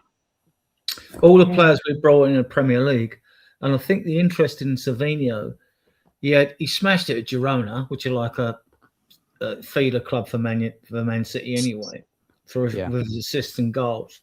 But Man City, he hasn't had the run of games to settle in. What I like about him, and I want goals from wingers, and I want them from Kudus as well, right? Decky will supply you with goals. He'll get goals all the time, right? But what I like about Savinho is the fact that he can play on both on the right. If you brought it play on the left, and you've got a left-footed player on the left side, which means that he will go down to the corner flag and put crosses in which curl away from the goalkeeper. So that I think would be effective. Decky works better cutting into the close space, doesn't he, on the edge of the penalty area when he gets goals. But I just think... But with Decky, I do not think he'll be able to provide... I mean, we have seen players coming from this big injury like ACL. I think it takes time for these kind of players to get back into their original form. And I think... for the wide players, I think Premier League has become very, very tough, very, very physical. So players coming here from abroad, like different leagues, I think it takes time for them to settle in. And we do not have any proven Premier League wide players. I mean, Savinho also, he was not very good with Man City. He was excellent at Girona. But somebody like Morgan Gibbs-White, who is not a wide player particularly, but he can play out wide. And I was just checking his numbers. He had 15 goals for a number 10. I think it's an excellent. So if we are not able to find a proper wide player, I think we should not be wasting money and looking for other positions to fill in. Obviously, wide player is something that is necessary at this point of time, but I just do not want my club to waste money. Yeah, with Decky, I think some fans may be missing the point. His ACL was in his knee. It was his knee. Most players that lost the yard of pace and Michael Owen and all that was when they did the rear of their leg. Either badly damaged hamstrings or did ACLs to the rear. But this is in the front, and he's been playing basketball, been taking long shots. We need to see him tested. He'll be shown pre-season. I think he's going to be fine. I think he'll come back stronger, personally, because he's a tank anyway. He's a lump, isn't he? Yeah, he is. He's got an old man's body. Yeah. I think because, he played that 40-odd games, whatever, before he got injured. I mean, Porro played about 60, right? But, I think he'll be fine. I mean, I can't vouch for it for certain, but I think he will. I think Kudus will be fine. I mean, they're both back in training. They'll both be pre-season. They'll both be with the group. They'll both be fit for the start of the season. Then you've got to see how... But Adrian, let's go back to the wingers, Adrian. Adrian, let's go back to Savinho, right? We talk about he did well in Girona. I only can see one season he was at Girona, 41 appearances, 11 goals, 10 assists. That's it. That's all he's done in his career. So people say he was fantastic in Girona. Yeah, maybe he was. Maybe he looked great on the eye. He did provide. For a young player, how old is he now? 20. What is he? 22. What is he now? What's his age? I'll find out for you. So the reason some fans really want him to come is because he is himself very desperate to come to Tottenham Hotspur, because you will see him 22. Sorry, you see his. Yeah, so I think I'm going to trust De Zerbi on the signings. If he wants them, that's okay with me. I think he'll fit De Zerbi's style. Yeah, 100%. Yeah, because De Zerbi likes wingers with pace, right? Yeah. And trickery. I mean, I do get it, and he does kind of fit De Zerbi's system. It's just that the output I'm just a bit worried about. Yeah, I'm worried about end product. Yeah, but I'm with Kudus as well. I mean, as much as fans criticise Maddison and Decky and they try and compare one against the other or play one against the other, don't forget they scored 22 goals between them. We don't even know if Tonali or Matheus have got fantastic signings. We don't know if they're going to chip in with goals, do we? We don't. I know. Well, their record shows they don't score a lot of goals. No, but Maddison always scores, whatever team he's with. Decky always Yeah. scores. You know, so you hang on. Anyone who scores goals in this team, you hang on to them for dear life until you get better. Yeah, true. People in the chat, smash the like button. Much appreciated. We've got 45 people in the room. It's 5-2 here in the UK. Pretty good at 5-2, isn't it? Yeah, big up to everyone for I'm joining us. wide Hope you're awake. enjoying the Elly. show. I'm wide awake. So Oh my! It's I've very come back late. into my Also- living room now because I didn't want to be sitting on the toilet. well, you in my need to share that bathroom. with us. You didn't need to share that with us, Elly. I just want to go. Also, over some I No, want my I wasn't on the toilet. I was just sitting on the toilet seat. It's uncomfortable. Rim90, you're going to say something, because I want to go to the chat. yeah. So I want my club to sign a good Brazilian player because I've not seen one from years. We had Lucas Moura and then Emerson Royal and then Richarlison. They are not very good, right? So I want my team to sign a really classy, full of flair Brazilian player. Is what I want. There's not that many, is there? Guimaraes. Yeah, I don't think we're going to go for him because we've got Tonali and He's going to Arsenal. Fernandez now. Having a bit of a There's just some breaking news that we might be after Trincao. Trincao, is he any good? Trincao? I mean, Very technical player. He was playing for what? Wolves, right? Trincao. Posted a video in the WhatsApp group. Doesn't he play for PSG now? No, Trincao. So Trincao, I think he was with Wolves and then he joined Sporting Lisbon. Oh yeah, he's with Sporting Lisbon. That's it. I'll put a video in the WhatsApp group, Elly. You can watch it. Yeah, he's 26 years old. Right, his stats, I'll tell you. Yeah, in the World So Cup, he didn't had score. 7 goals and 11 assists this season, That's and pretty before good. that he had 9 goals and 14 assists. He's a very technical player, isn't he? He's very comfortable on the ball. But those stats are from Portuguese league. I don't like these numbers, honestly. Well, no, and he's 26, so you need to know what he did when he was 26 and 24. I mean, like, so why is he now, 11 goals, 4 assists last season. Like 26. I mean, there are 2 other wingers out there in Europe that I would take over him. He's a forward, though, isn't he? Isn't he a centre forward? No, he's not a centre. He's a midfielder, really. He plays a 10 as he's well. more of a midfielder. Creative. He's a very creative player. I've always thought he was a forward at Wolves. Plays as a right winger. But he can do a number 10. He's a winger, but he can play midfield as well. But he's got good stats, guys. Yeah, for a winger, that's good. I thought he was a centre forward, yeah. But for a winger, 25 goals in 99 games for Sporting. But that is the Portuguese league. Yeah, go and look at Azer Zuli's stats at Real Betis. Azer Zuli, did he play the other night for Morocco? I don't know if he come on and play. How do you spell his name? It's Azer Zuli. Abdi Azer Zuli, yeah, at Real Betis. Okay. Look at his goals and stats. Big up. I've got has Spurs in the chat. Big up. I'll go and sign to Leao and Abdi Gakpo. Azer Zuli. One Spurs King says Yudlis, Krupi, and a striker. That's what we'd like to see. Gakpo, I'll take Gakpo. Art THFC says, and then Sonny says Steve Perryman had a shop in Greenford, Mansell Road. I know Greenford well. I went to Brent High School. Yes. Okay. And Syed Al-Mala at Cologne, he's 20. The kid's like 6 foot, so he's another Decky, really. But he looks a baller as well. He does look a baller when you watch his videos. Okay. Are you going to come out with some stats, Elly? Yeah, so basically, over 3 seasons, he played 26 games in the first season, scored 1 goal, no assists. Then second season, he played 32 games, 2 goals, 2 assists. But this is just the league, in La Liga, yeah? And then the third season, he done very well, 29, and he scored 10 and assisted 8. So obviously he's getting better. Isn't he the one who scored against Chelsea? He scored in the Europa Cup final. He put them ahead, didn't he? Brilliant goal. I'm not sure. That he I scored. can't, Yeah, I it can't is remember. him. We I've just talking about looked up his Sidamaro face. who plays for It's Cologne. him.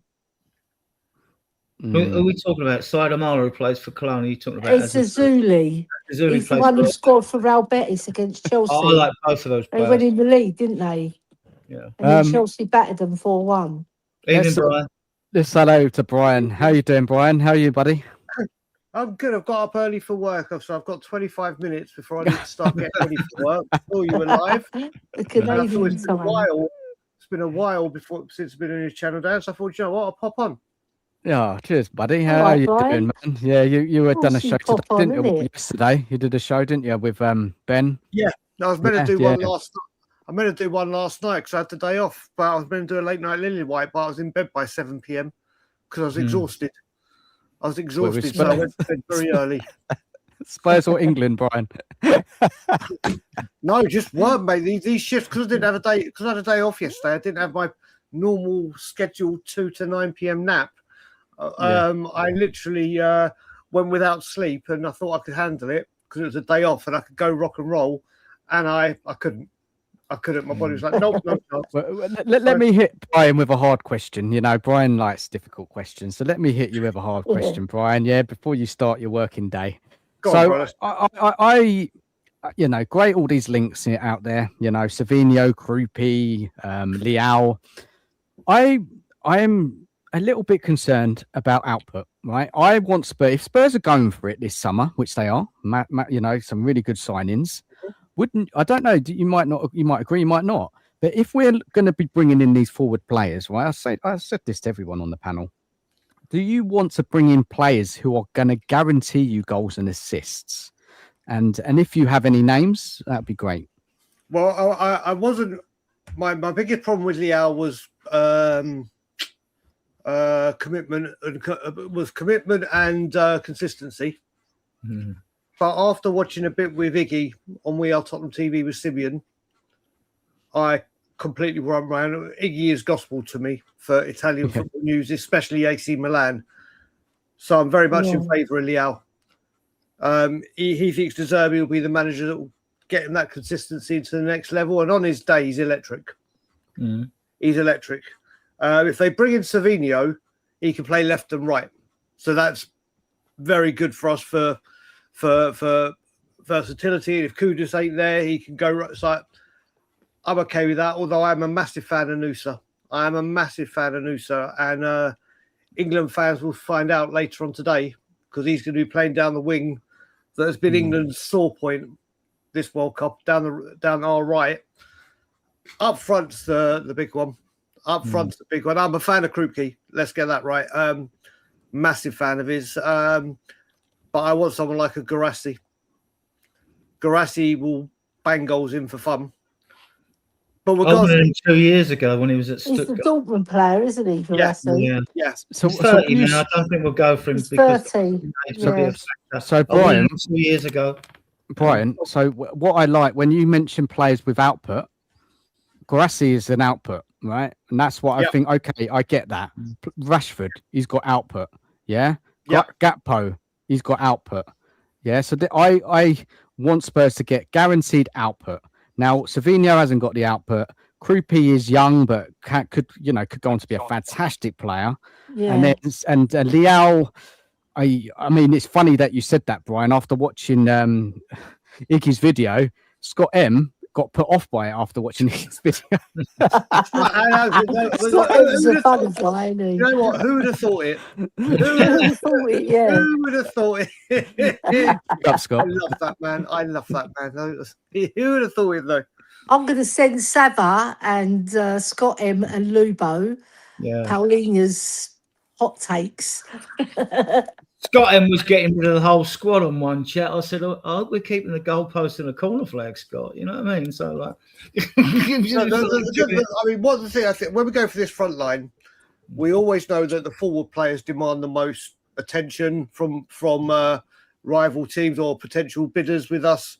They are the highest in demand, and Spurs fans in the world know, right, they've done this, they've done that, that they frontline is where they're going. I still think with the Krupke deal, I think PSG is still lurking about. They've said they don't want to go over 75. But if we go for a Krupke and we lose him to PSG, I'm not going to get pissed off. I'm not going to get mad. I'm not going to go, oh, here we go again, because of what they've delivered so far. I'm sure there'll be another option that they'll plan for. They've got to get it right, Brian. Like, this is what I mean. Like, if you're going for it with all that money they're spending, they've got to get this right. It's a lot of money they're talking about spending on forwards. Yep. Yeah, 60, 70, 80 million, even 90 million for Krupke, right? Yep. I mean, it's, yeah. And you've got to remember, there's going to be incoming as well from the outgoings that will happen the next 2-3 weeks. So the money is going to be available. And like you said, this is the final piece of the jigsaw. And we've seen over the last 2 years, we've had a front line that can't get a reliable output. And we've been blessed for years and years with Kane and Son. And for years and years with that, with Berbatov and Keane and whatever partnership, there's always been a goal threat.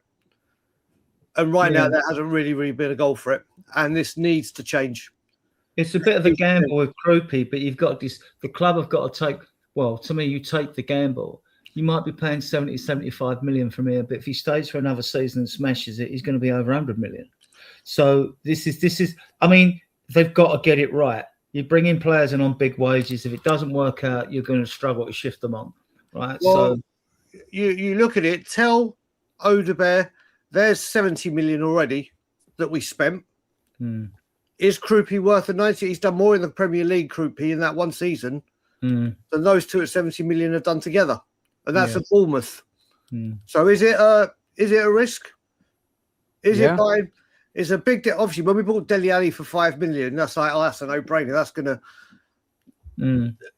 What you got to look at now, and I think we've seen this window, 80 million pounds is the new 50. It's just the way football has rised. Where we start talking about these stupid numbers in football, this is what they've become. And now we're having to pay for our own mistakes prior to get this right. So when it comes to the cost, Krupke may sound like a huge bit of money, and all intentional purposes, it most certainly is. But for what he did in his first season at Bournemouth, with the talent he's got around with him, no offence to what he could possibly have at Spurs, it could be brilliant. But we've seen these one-season wonders. Look what Evan Ferguson, do you remember Gift Orban? Everyone was after him. You know what I mean? So it can go backwards as well. Yeah, but I'm talking about where in the Premier League? Yeah. But the thing is that no big journalists like Fabrizio or Ornstein have told us that we are actively going for Krupke, because Paul O'Keefe reported it first, and he written that he was in the list. It's not like we are actively going for him. No Ornstein, no news. Yeah, exactly. Stand by it. I think their priority is wingers at the moment, and they're worried about a striker last. Big up to Dan in the chat. Danny, how you doing, mate? Rashford's top prick, but good play on his day, but risky.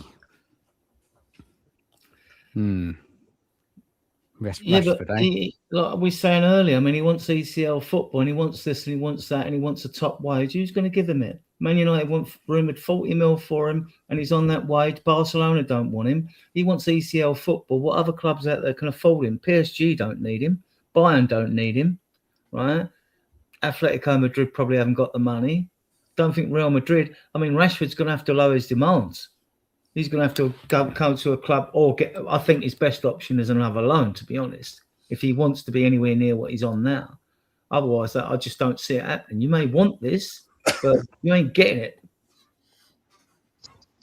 With Rashford, I think it's he's a kind of a player who if you want output or performance from him, you have to keep him motivated. Only then he performs. I think Jose did a very good job with him. He hyped him up and everything. So I think players like Rashford, they need that motivation. And this is something he was not getting from United. He'd be an upgrade. He'd do a good job for us. Yeah, you know what you're going to get from him. You know what you're going to get from him. It's just such a fascinating thing this with these forward players. Like, we don't know what's going on really, and like Brian said, if it's not Ornstein, then it's don't believe anything. And I would only take Leao on a loan to buy option, not an obligation, because he has got attitude history. So you don't want to get lumbered with a player that Why didn't we buy Kone, guys? Danny said, why didn't we buy Kone? Good player. Because they went down the Tonali and Fernandez route, is all we can say. Yeah. We got a better Because player. we already have 8 players for 2 positions. Yeah, Kone is a very good, talented player. He's going to go to a big club, I think. Someone's going to get him. I don't know who. Look, should we go on to the European players I've been looking at? Because we went over the left wingers, Brian, which was very uninspiring, to be honest. The Premier League left wingers, the ones that we could get. Gakpo came out on top. But I've been having a look at some European ones. So let's have a go. Let's have a little look here. And one of them on there, you'll think, Dan, what are you putting him on there for? But, it's all a bit of fun, isn't it? What we're doing here. Let's have a look. Here we go. So, last couple of seasons, these are wingers that are coming out that score goals, assists in Europe, top players in Europe, ones that we could get. I mean, Barcola, I get everyone will say no chance. Yeah, Liverpool are in for him. Is he going to stay at PSG? But look at his numbers. So we've got Barcola there, 14 goals, 10 assists season before last. The season gone, 11 goals, 1 assist. And we've got Rafael Leao, 8 goals, 8 assists. I don't think those stats are right. They're wrong. I need to correct that because that's not correct. Bakayoko, guys know him. 9 goals, 1 assist. Only 2 goals last season. I think he suffered an injury. Then you got Noosa there. 3 goals, 3 assists, 4 goals, 3 assists. I know he's a young player, but stats are not amazing there, are they? Yeah. What initial thoughts, guys, on those players? I think we do not have any chance for Barcola. I think Arsenal and Liverpool are going for him. He's out of our But league. for Spurs, I do not think so. I mean, if we had, if this club is going down this new ambition route, surely we'd have a little go, wouldn't we? No? I cannot underestimate the convincing power of Lange and Vinay, but still, it will be a big shout. I know. I put him in there for a bit of fun. I don't think we've got any chance of getting him. But the other guys, you obviously, Brian mentioned Noosa. Yeah. He likes him. Love him. And a lot of people have spoken about Noosa in this this kind of window. Guys, Elly, Adrian, you want to come in here with those on the list? I've got one more list as well. He's talented, Noosa, isn't he? Like I say, I like Said El Marlon. I like Azul Zulu. This list, Adrian. If you can go for Bradley Barcola and you think you can get him, then go for Nico Williams as well. I mean, Barcola, fantastic. Leao, I have reservations about him. That's why I said earlier, loan to buy option. Yeah, I'll take him. He's an upgrade. Noosa, we'll take Noosa and all. Wouldn't take Bakayoko. I would take Noosa. He's a fantastic talent. I've got a feeling we're going to get 2 wingers in. And it might be the demise of Tell. Might have to go. But we'll see. I'm probably totally wrong. There's some more. We've got some more here. I mean, some of the stats here are a little bit worrying on the Ben Segui, but a lot of people talk about him far right. Then you've got Can Usan. Sorry if I pronounced it wrong. Sorry, Christoph. I can't even pronounce his name. Help me out. He's at Club Brugge. Good player. Isn't he supposed to be going to Arsenal? But he hasn't gone through yet. They are very heavily linked. Yeah, I don't know Canuzin. I don't know Elise Bensigar. Malik Falana, very skillful. I think he's a bit in the Ryan Gill lightweight mode. I'm not sure he'd survive in the Premier League. Stats are terrible, aren't they? Look at the stats last season. He must have had an injury. Let me find out. I think the kid at Bruges, Christos Tzolis, I think he's the best pick out of these. Well, the stats wise, look at that. 33 goals, 32 assists last 2 seasons. I know he's playing in the Belgium league. Highly, highly rated. Yeah. And there's another winger as well people talk about, beginning with G. Help me out. Gotts, not Gotza or something like that. Elly, you must have seen the links. It's always flying around in the group chat. God's playing in PSV, I think. Attacking winger left. Got good stats as another preferred. Get their squad up. Get their squad up, and it will come back to you. Yeah, I'll have a look in a second. Malik for fun. I'm just kind of looking into anyone. But yeah, want comments on that in those players before I take it down, and then I'm going to kind of go into why all these players would be, which ones would be good for a De Zerbi system, which ones wouldn't. Do you mean Godsa? That's the one, Brian. Yeah, thank you. Someone did. It wasn't me. Someone just put it in the chat. Sean. Yeah. Thank you, Sean. Thank you, Sean. Thank you very much. But I think, like I said, Leao. The only reason I won't say Barcola or Zolis because they are filth bound. So it's not even worth bringing them in. I think it's too far gone that one of them two will go to him. I'm a huge fan of Nusa. And I think, like I said, England will see today. I think he's going to get better and better. He was linked with us before, had a bad injury. I do think Nusa could be a star. I really do. So I'm a huge fan of his. So it'll be Nusa for me. Yeah, it's a good call. I mean, if you're going to pay, if you're willing to get Rashford in top money, then why not go for Nico Williams? He's on massive wages, isn't he? At Atletico Bilbao, massive wages. Yeah, 400k, isn't he on a week? Exactly. But Adrian, you're saying you don't want to go for Leao because of his temperament and all that. Nico Williams is just the same. I'm not familiar with his temperament and that, then, Brian. I've got to be honest. He's just the same. Well, he's a Spanish Leao. I'm averse to players that might have an attitude. I mean, Leao, all right, I know he doesn't track back, but I'm not against one player staying up on the halfway line if the others are pulling their weight, you know? Yeah, well, mate, that's exactly what we did for Ginola. Yeah. And obviously, Ginola comes with an ego and everything. You may need one of those players that will be like from 2019 to 24. I mean, like, I got the video of Oso Spurs. Jim was watching his critique of Leao, and I thought, okay, we need to know this. It's good that people are doing it because we didn't do it over in Dombelli.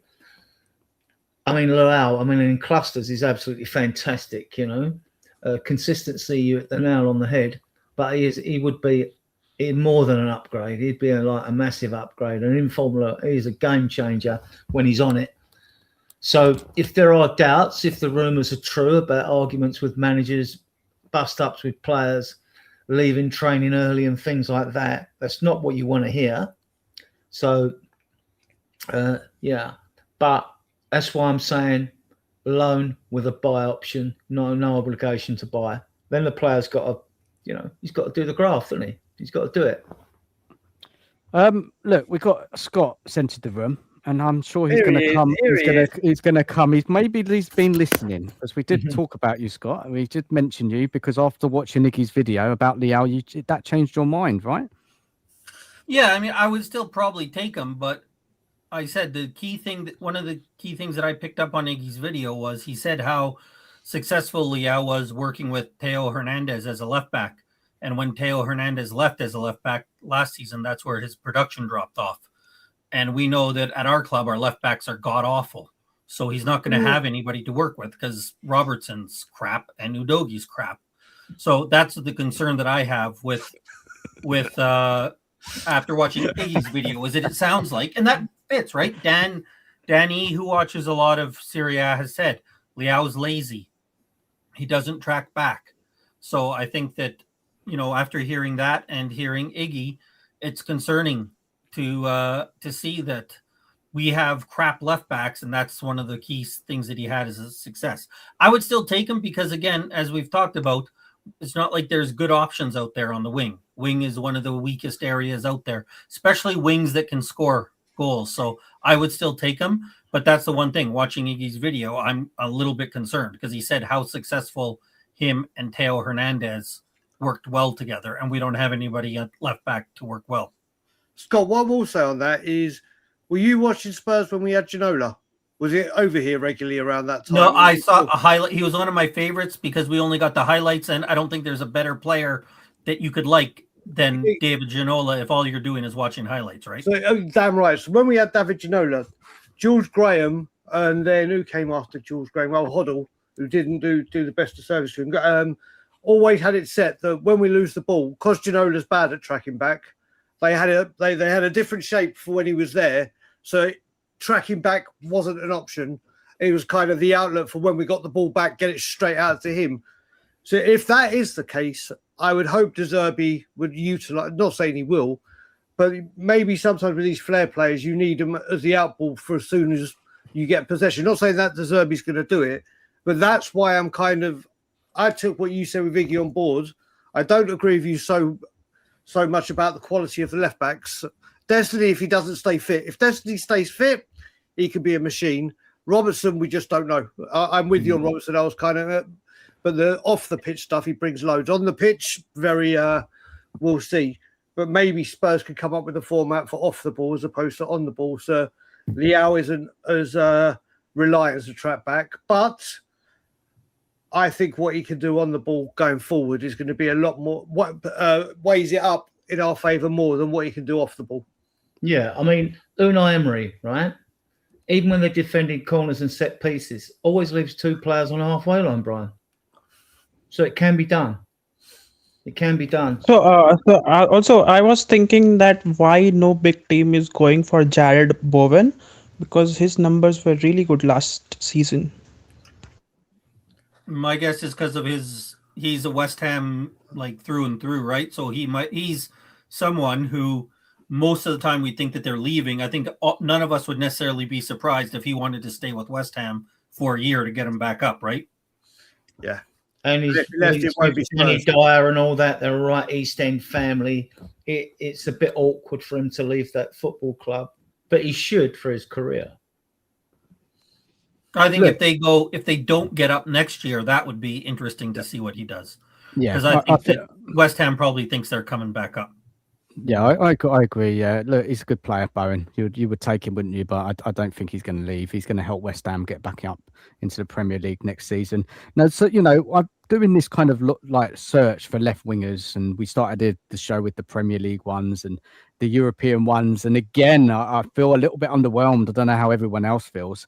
It's not so straightforward. Not so straightforward finding a top left winger out there who's going to give you the goals and assists. Now, there's other players that are out there which we've got no chance of getting. Kvaratskhelia, no chance in hell. Rafinha, I don't think we've got any chance. Nico Williams, I know we mentioned him. Luis Diaz, these are top performing left wingers which are just out of our reach. We've got to be honest there. So the players that I brought up in those two slides there are realistically players that we could get other than Barcolas. It's unrealistic, let's be honest. So I get it. It's not a straightforward. And so when their club are looking at players like Leao, who was fantastic a couple of seasons ago, can he hit those heights again? He's only 27.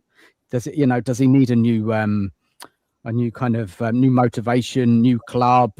De Zerbi, can he get him going again? Because clearly he's got talent. Yeah, he's a fantastic player. Like winger, take on players, very direct.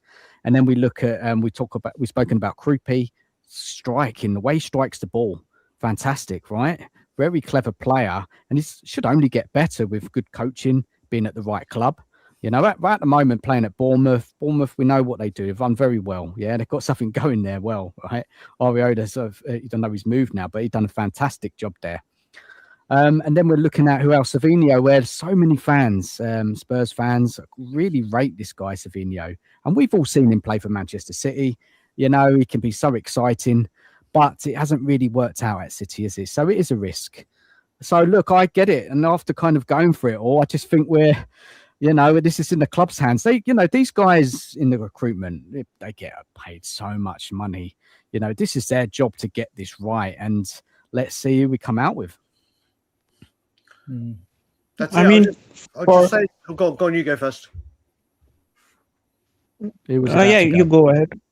Okay, I was just about to say, I've got to go start getting ready for work, so I'm going to leave you to enjoy the rest of the show. Just want to quickly pop in and say hello before I do my stretch before England. So all of you have a wonderful evening in the chat. All of you have a wonderful evening on the panel. Dan, great to be on the channel again. Cheers, Brian. Come on, England. Come on, England. Thanks for coming on, mate. We'll speak later. Scott M, speak later, brother. See you later. Bye-bye. Take care. Take care.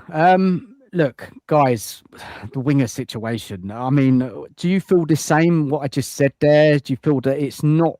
And Scott, you came in and you kind of said it. It's not easy, is it, to go out there and get a top left winger? We're going to have to take a bit of risk here on a player which maybe hasn't had the stats in the last season, but have got the potential to do really well at Spurs. Yeah, we're going to have to take a risk some way, whether it's Leao because of his attitude, whether it's a Savinho because he has no production, whether it's Solis or however you pronounce his name, because he's coming from the Belgian league, and that's a big jump to go straight from Belgium to Spurs. Nusa, I know a lot of people like. I don't see a lot of goals in his background. Again, I'm always going to harp on it. He hasn't got that output. He hasn't. We need goals, right? And so I think it is. For example, like I saw Danny said, like, why didn't we get Kone? Right? There's about 5 or 6 other midfielders out there. Central midfield is flush with guys. Left wing is not. There's not many guys who are going to produce goals. So you can say this guy's going to go get you goals. That's why, like, again, I'll say with Leao, he's probably still my top choice. Just because I have concerns about that with him, he's probably still my top choice because he is someone who I feel we can rely that he's going to come in and produce goals. And there's not many other guys out there. He's an exciting player. He's an exciting player. I think Azil Zuli and Silil Marla. There's no links, though, Adrian, to those players. There's no links, mate. This is you. No, the main links are Leao and Slovenia. I don't see why we can't go and get both, to be honest with you. And like I say, I would take Leao on a loan to buy because of rumours about his attitude. So then the player's got to knuckle down, isn't he? As they all do. They should all be professional. And this is what annoys me with players when there's rumours about that. Hang about, you're paid a small fortune. You don't go in a club and cause trouble and things like that. You be professional. Even our players, we were in the crap for the last 2 seasons, but they were professional and they got a trophy, right? But you don't. I mean, I hate that when players are like that. I hate it because you're paid a fortune. You're paid to be a professional and give of your best. So, if we don't know what's all gone behind the scenes with Leao at Milan, it might be the case that Scott's alluded to, that players have been moved on which suited his play or whatever, and we don't know if he's totally at fault with what's gone on either. So, but as a precaution, you take him on a loan with an option to buy it. Right now, guys, with the players that we have in the squad, right, who's going to score goals? It's a massive concern for me. Who is getting goals? Who's getting double figures goals in this team? I know Richarlison did it last season, but everybody wants him gone. So, we lost Paulinho. We spoke about that earlier, didn't we, Elly? I mean, who's going to be scoring goals? We need to buy goals. Maybe we need to buy 3 players, and out of the 3 of them, they get us enough goals, because maybe 2's not going to be enough. Or a change in system under De Zerbi will probably. I think potentially Solanke has the capability to score. I mean, double digits, but obviously you're not sure about it. And secondly, I think after not spending on good players all these years in the past, finally, when we have the money and we have option to go and to buy good players, there are not many in the market. So it's like really frustrating. And it's the same with the centre forwards as well. When I did the centre forwards on this show a few weeks ago, part 2, squad shock, and it was a struggle. I've got to be honest, it was a struggle. There are some good forwards out there, but the ones that we can get, or the really good ones, are playing at top clubs, they're going to be hard to get out. Look, it's interesting, this one, how this one's going to go. I haven't got a clue who the club are going to bring in. Honestly, I ain't got a clue. I think we definitely need 3 players, like you said, Dan. We need the left wing, we need the right wing, and we need somebody to cover the right wing in the 10. One, because Kudos can't play every game. Madison, we know, is unlikely to play every game. Tell right now is the only cover we have. We don't want Tell as cover at all. So I think we need 3 players. I think we need the right wing, the left wing, the striker, and probably somebody who can cover the right wing and the 10. Kudos and Madison also coming off big injuries, so we have to make sure that we're not asking too much of them, because we've seen what happens if you rush guys back from injuries and you ask too much, they get injured again. So I think we need I think we need more than that, because I would sell Tell and bring in 2 left wingers, and I would sell Solanke and Richie and bring in 2 strikers. But realistically, we need 3 attacking players this window still. I don't think this is going to happen, but I've been banging on about Mainzak Kliush for ages, who's versatile, especially as Madison's our only really creative 10. When people tell me like Kudus is a 10 or Kulusevski's a 10 or Gallagher's a 10, they're not a 10 in my mind's eye, nowhere near it, right? They're different, right? So, and I don't think we'll go for competition for Madison simply because we've got Gallagher now, unless he goes. So I'd love to bring Mainzak Kliush in. I think it'd be fantastic for us, but I just don't see it happen. And of course, there's the guy that I've always been a big fan of that's on a free, and that's Vlahovic, Dusan Vlahovic. And I would take him. He hasn't got amazing numbers, and does he suit a De Zerbi system? He's technically good for a forward. Technically, I think he wants super high wages. Yeah, he does. That's true. Well, because he's on a free. And what he wants, I think he's actually said he would take a cut down to 150 and 60k, but don't let that fool you. Because he's a free agent, he might want a £40 million signing on fee, and his agent might want a £10 million bung as well. So unless you well, it's the deal, isn't it? See if Moyson, who's worked miracles so far, can do a deal. I would take Vlahovic though, because he's proven at international level. I would take him. Guys, everyone else on the panel, would you take Vlahovic? I mean, it's getting desperate, isn't it? Only if we have a Krupi or somebody better in front of him. I won't take Vlahovic as our number 1 option. Vlahovic with Solanke, no thank you. Vlahovic instead of Solanke, 100%. Yeah. If he's willing to come in, we get Krupi and then Vlahovic is coming in with him, and we ditch Solanke and Richie. That's great. I would love to see that, but I will not be happy if Vlahovic is our striker going forward.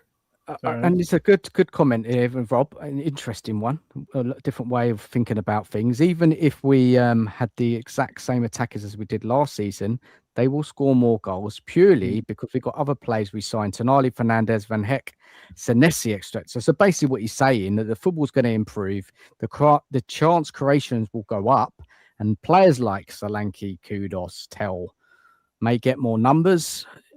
Thoughts? Excellent point. I think Audibert, before his injury, he was playing really well. I think if the standard of football goes up, I think chances and goals will eventually go up as well. Not enough, though. I think not enough for it to be. We need attackers. I'm not going to go with Rob. I get your point, but I'm not going to rely on that. And yes, but they might improve a bit, but it's not going to be enough to what we want to achieve. Yeah, I don't think not enough that we like. They might go up so that we're not 17th, we're 13th. Yeah, but Solanke is not good enough. Odebert's not good enough. Tell's not good enough. Richarlison's not good enough. With better players, they might be slightly better, but they're not going to be close to the level we want. They're not going to be close to top 6 level. They're not going to, certainly not top 4 level. And I would say not any of the 4 that I mentioned are. I would say they're not even. Maybe Solanke, you might say, is bottom 5 Premier League level. Tell, Odebert, Richie, not Premier League level. And Solanke, not for me. Scott is brutal. He got 15 goals the other season. I mean, he got 8 Premier League goals, 7 in the cup competitions. I mean, because Johnson scored 18. But so I would expect Solanke to get more goals. It's unfortunately got injured this season. And the Spurs He's a third choice striker at best, Adrian Solanke, isn't he? Third choice at best, man. He's not the guy who's going to be leading to success. Not with the strikers I've seen at his football club over the decades. He wouldn't even get in the reserves. But the point is, nowadays, it's not. I mean, back in the days of Crooks and Archibald, you guaranteed one to get you 21 and get you 25. But football's got very defensive now. I mean, like, it's horseshit football, basically. And it's so hard to score a goal because you've seen it in the World Cup when teams park the bus. So you have to have an innovative coach who tries to figure out ways of breaking teams down and getting goals. Solanke, I think he's the best we've got. I want to see Lancashire given a chance pre-season. He'll get it. I'm sure Marky Moore will. And we'll see if De Zerbi likes them or not. If not, they're going to have to go out on loan or Lancashire will probably be sold. We were offered 20 mil for him and turned it down. So, yeah, it's difficult because we've struggled to name wingers. And even though the wingers abroad, you never know if they're going to do it in the Premier League, do you? That is the risk. That is the risk factor. That's why I would take Savinho, because he can hold his own in the league. And every player we've brought in is Premier League proven. Have you noticed that? Everyone. Yeah. I don't think that's a bad thing. I think that's good. No, I think it's a great thing. Don't get me wrong. I think it's fantastic.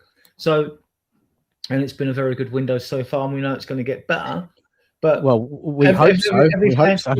We're concerned about wings. If we got Savinho in, I'd be happy. He'd make the pitch wider on the left because he's left-footed.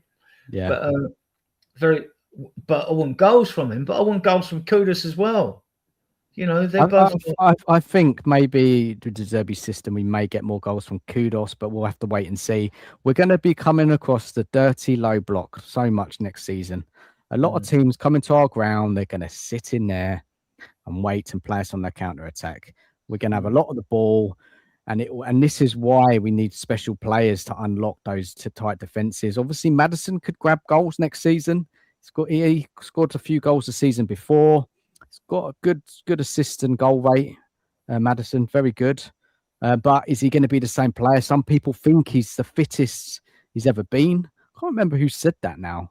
Elly, do you remember? Someone, I don't know if it's in the groups that someone said Maddison is the fittest he's ever been, and he's going to be, coming in with a, point to prove next season after missing all last season. Maddison gets goals, he does get assists, and I think now that we've got Tonali and Fernandes in there, we will see Maddison in more forward positions, and that's where we need to see him affecting the game at that end of the pitch. So he doesn't, because what was happening under Ange, we didn't see it under Frank, that he was dropping too deep in midfield, wasn't he? Because there was nobody there playing the ball out, and we had nobody great at passing the ball. So now we're going to see him more forward. We should get more production, but again, what sort of Maddison are we going to see next season? He's come off a very serious injury, and to be honest, he's very injury prone. He's going to miss not most of the season, but he's going to miss a good chunk due to injuries. So that's why. And then you've got Xavi. Xavi's not going to be back for ages. So we're going to be short, even in the number 10 role. Yeah. I think he should be our captain. Yeah. I think he should be our captain going into the season. I do as well. But to beat a low block, I mean, you go back to Keith Birkinshaw, right? And he was totally right in what he said. To beat a low block, you need wingers who take their men on and not keep passing the ball back, right? Because you might win free kicks, which give you an opportunity, right, from a set piece. You need players making late runs into the box, right? And you need to be anti-Thomas Frank. You need players to shoot from outside the box. This is how you beat a low block, right? And it is hard. I mean, Spain are very pretty to watch, but decision making is key, isn't it? We've seen it when you think, there's bodies in the box now. Why haven't you crossed the ball? If there's no one in the box, I get it, right? But yeah. But guys, Adrian, De Zerbi football, right? You remember De Zerbi at Brighton? Did you watch many Brighton games? Do you remember his football? I've watched videos of his system now and gradually getting my head around it. Right.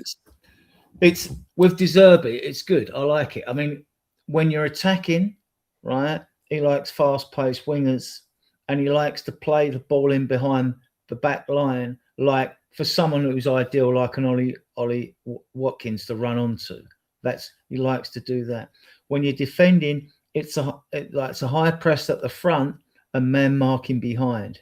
But also when you're attacking, you'll see him, because people say, why don't you play three at the back? You'll see us adopt a bit like under Marino, really, when we had three centre-backs and one of the full-backs would be given a licence to go forward. We drop into a back three at times when we're attacking. And so I'm still going, I want to see some games. I want to see some De Zerbi ball, But sort of that is basically it, you know. And we don't high press like under Poch where we park the back four on the halfway line. The centre backs sit a bit deeper, which helps in case you lose the ball on the counter attack. You know, so you've got a bit more time rather than the ball hit over the back line and run on and score a goal. So that's sort of what I've seen. But I'm not a coach or nothing. I mean, I'm an old school eye test merchant. You know. He look, De Zerbi, he's attacking similar to Ange, but there's a little bit more structure to it at the back. Yeah, so he's, you know, Yeah, so Ange football was gung ho, but we just left the back so open. De Zerbi's a bit Yeah. more structure there, but again, we are going to be vulnerable to the counter attacks if those centre backs push up, playing it out from the back. There will be mistakes that we will give the ball away and we'll get pounced on. But what you're hoping is that we will, because we'll be attacking more, having more possession, kind of. And I can imagine our team with Tonali, Fernandez really kind of coming at teams, really pinning them in with kind of sustained pressure. Yeah. So, but this is why that forward line is just really, those players that we bring in are really going to have to produce, because if they don't, spending all this money in the defense and midfield, we're going to come unstuck. Because at the end of the day, quality gets you goals, doesn't it? Quality, top quality will win you games. You can have all the possession, all the ball as much as you want, but without killers up front, we know we're going to struggle sometimes. Guys, so let's go to the what chat. you Go on, Rim90, go for it. So at Marcel, what he used to do was he used to use his left back as a third centre back, like a left centre back, and then his right back used to push really high and wide. So I think this is something he will do at Tottenham as well, where Mickey Van de Ven will be our third centre back along with Senesi and Van Hecke. Yeah, and I think Porro being a license to go forward more than Udogie. Udogie can drop back into the centre back as well. He's big enough to handle that. Pray he stays injury free. I'm a big fan. So yeah, I think Porro's going to be given license under De Zerbi's system because he's better going forward. His crossing wasn't too brilliant today, although Spain won. But I think. So there will be an improvement with the football. There's no doubt about it under De Zerbi. The football will be better on the eye, should produce better results. But again, you know, we can't come short with the rest of the recruitment. They've got to get, if it is a Savinho, okay. If it is Leao, okay. Krupi as well. Yeah, if we are signing Krupi, I still feel we need another centre forward because he is not going to hold the line. So you're going to need another centre forward with Krupi. Krupi can play across the front line, but he is good and dangerous in between that space behind the attacker, running into the box. He can shoot from outside the box. He's a good player, but I think we need to bring someone else in as well. If it is Krupi and one more, and really as ideally 3 attackers in this window, it's asking for a lot, isn't it?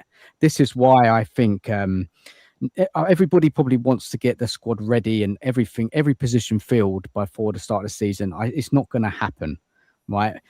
We're building a team, right? We're hoping to build a competitive team, and it's going to take time. Yeah, it's going to take a few seasons to get this squad right. We might not be able to fill all the positions in this window, and for me, that's fine.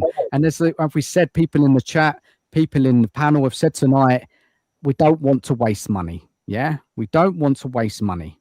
Yeah, the recruitment has got to be right, especially when we're talking 70, 60, 80 million on players.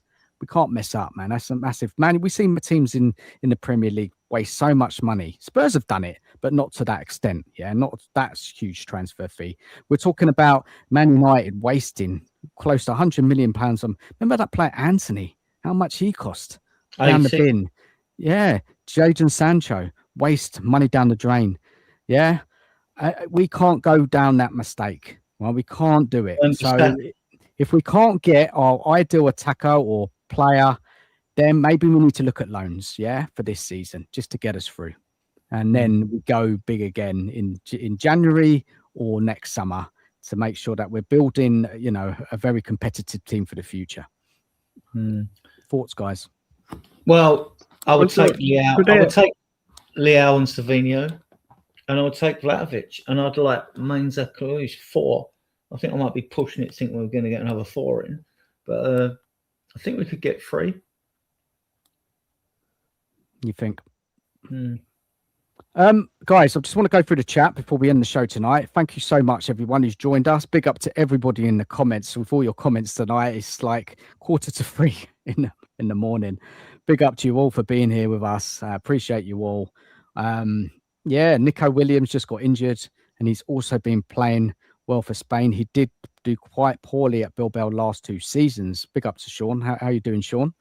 Rob doesn't rate Nico Williams, pretty mid. Is he a bit of a myth? Is he, Nico Williams? A bit of a name? Is he really that great? I mean, I don't know. I think he's talented, but he's not leaving Bilbao, so it doesn't matter. If he was going to leave Bilbao, he would have gone to Barcelona. He decided not to, so he's at Bilbao for life. Bilbao. What about this player here? Art THFC would love to see Adrian Gula. Yeah, we're not getting him from Madrid. No. He's super talented, but he's not leaving Madrid for us. The Brazilian Gabriel Sangara at Galatasaray, he's a good creative player.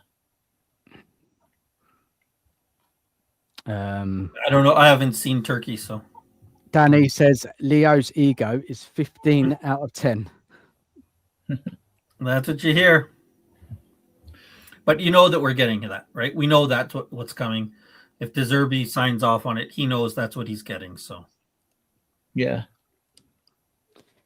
Guys, talk to the chat. I'll be back in 2 secs, yeah? Just to go over any comments, read them out in the chat. I know you can't bring them up on screen, but yeah, keep chatting. I'll be back in about a few minutes. Yeah. So I had this question I would love to ask. Is that I was reading this somewhere today that the retractable pitches that we have in our stadium and the same Real Madrid also have in their stadium, it's causing a lot of injuries. That might be the reason we have so many injuries. What do you guys think? They've tested it out. They've tested it out, water and all that. They did tests on the Hotspur training ground at Hotspur Way, the same, because it's the same thing. It's where it was all designed. And we've all been desperate, clutching at straws while we get injuries. I just think it's just bad luck, basically. I don't think there's nothing in the pitch. And when you're at the ground, right, even during the games, the sprinklers come up at half time. Any other time they water the pitch. It's not the pitch, right? If you go back to when it's the game today. If you go back to when Poch was at Southampton, they were playing the high press. They flew out the traps. They were doing so well. They got to about winter time. Then they started picking up all these injuries. And Southampton aren't the wealthiest club. They didn't have the biggest squad. And if you look what happened at Spurs with Kane and Son starting getting them injuries, right, when we're in Europe, and Kane had to carry it, Sonny had to carry us and vice versa, and Skip got injured and all that, right? This is young players, you're playing the fast press, it works. But after 2 or 3 seasons, it tells on you. Look what happened to Liverpool, right? The same thing happened to them with injuries, playing high press, right? Which they didn't do last season because they were a bit slow in the middle. Same thing happened to Man City. Now, I don't think any science has been done on this, but there's a lot of these injuries keep cropping up now for teams that play a high press. And I just think it's the high press. And I think, and you'll get players that are immune to it. I mean, Porro's bulletproof. Decky was pretty bulletproof before he got the knee injury. You know, they can play loads of games. You get players like that. And you get other players that, you know, they're just not as strong in the leg department. But I think the science is that I think the high press and the pace of the game is the cause of these injuries. And I just think we're unlucky, the ones we've got. Right. Yeah, I know. I mean, if you look at it, Madison didn't injure his leg. He wasn't even at Spurs, right? Weren't we in Korea when he got hurt? And right, Scott, because a lot of our injuries weren't at the home ground anyway.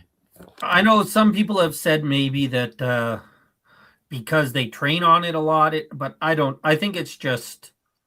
I don't think it's causing the injuries. You look at a lot of the injuries, it's a combination of, I know people hate to hear it, bad luck, right? I mean, Madison's was really bad luck. It wasn't because of the pitch. If I'm not mistaken, Kulu, it wasn't dirty tackle. It was just bad luck the way he was the way he was tackled, right? It wasn't like he was running along and just fell over because his knee was sore from running on the pitch. I don't even remember if Kulu got hurt at home or away. I think we saw with Romero and Van de Veen, they both got rushed back again in that Chelsea game. That's not the pitch. That's playing guys before they should have been back. So I don't think it's the pitch. And Madison It might not be ideal. There might be better pitches, but I don't think it's causing all of our injuries. I mean, there's 3 trays in that pitch which pull out for the American football. They're like 3,000 tons each, right? Them trays are deep with earth and layers of earth. And then you get the synthetic grass, sown in with the real grass now, the way these scientific pitches are. It's not the pitch. It's not. And I mean, the press like their stories try and compare us with Real Madrid. It's just like, I don't go with the comparison because they've got a retractable pitch and we've got one. Listen, the weather's different there, the temperature's different there. Everything plays. The humidity difference. I mean, there's just too many variables in this for this to have some sort of common cause. I just think it's bad luck. I think it's bad luck.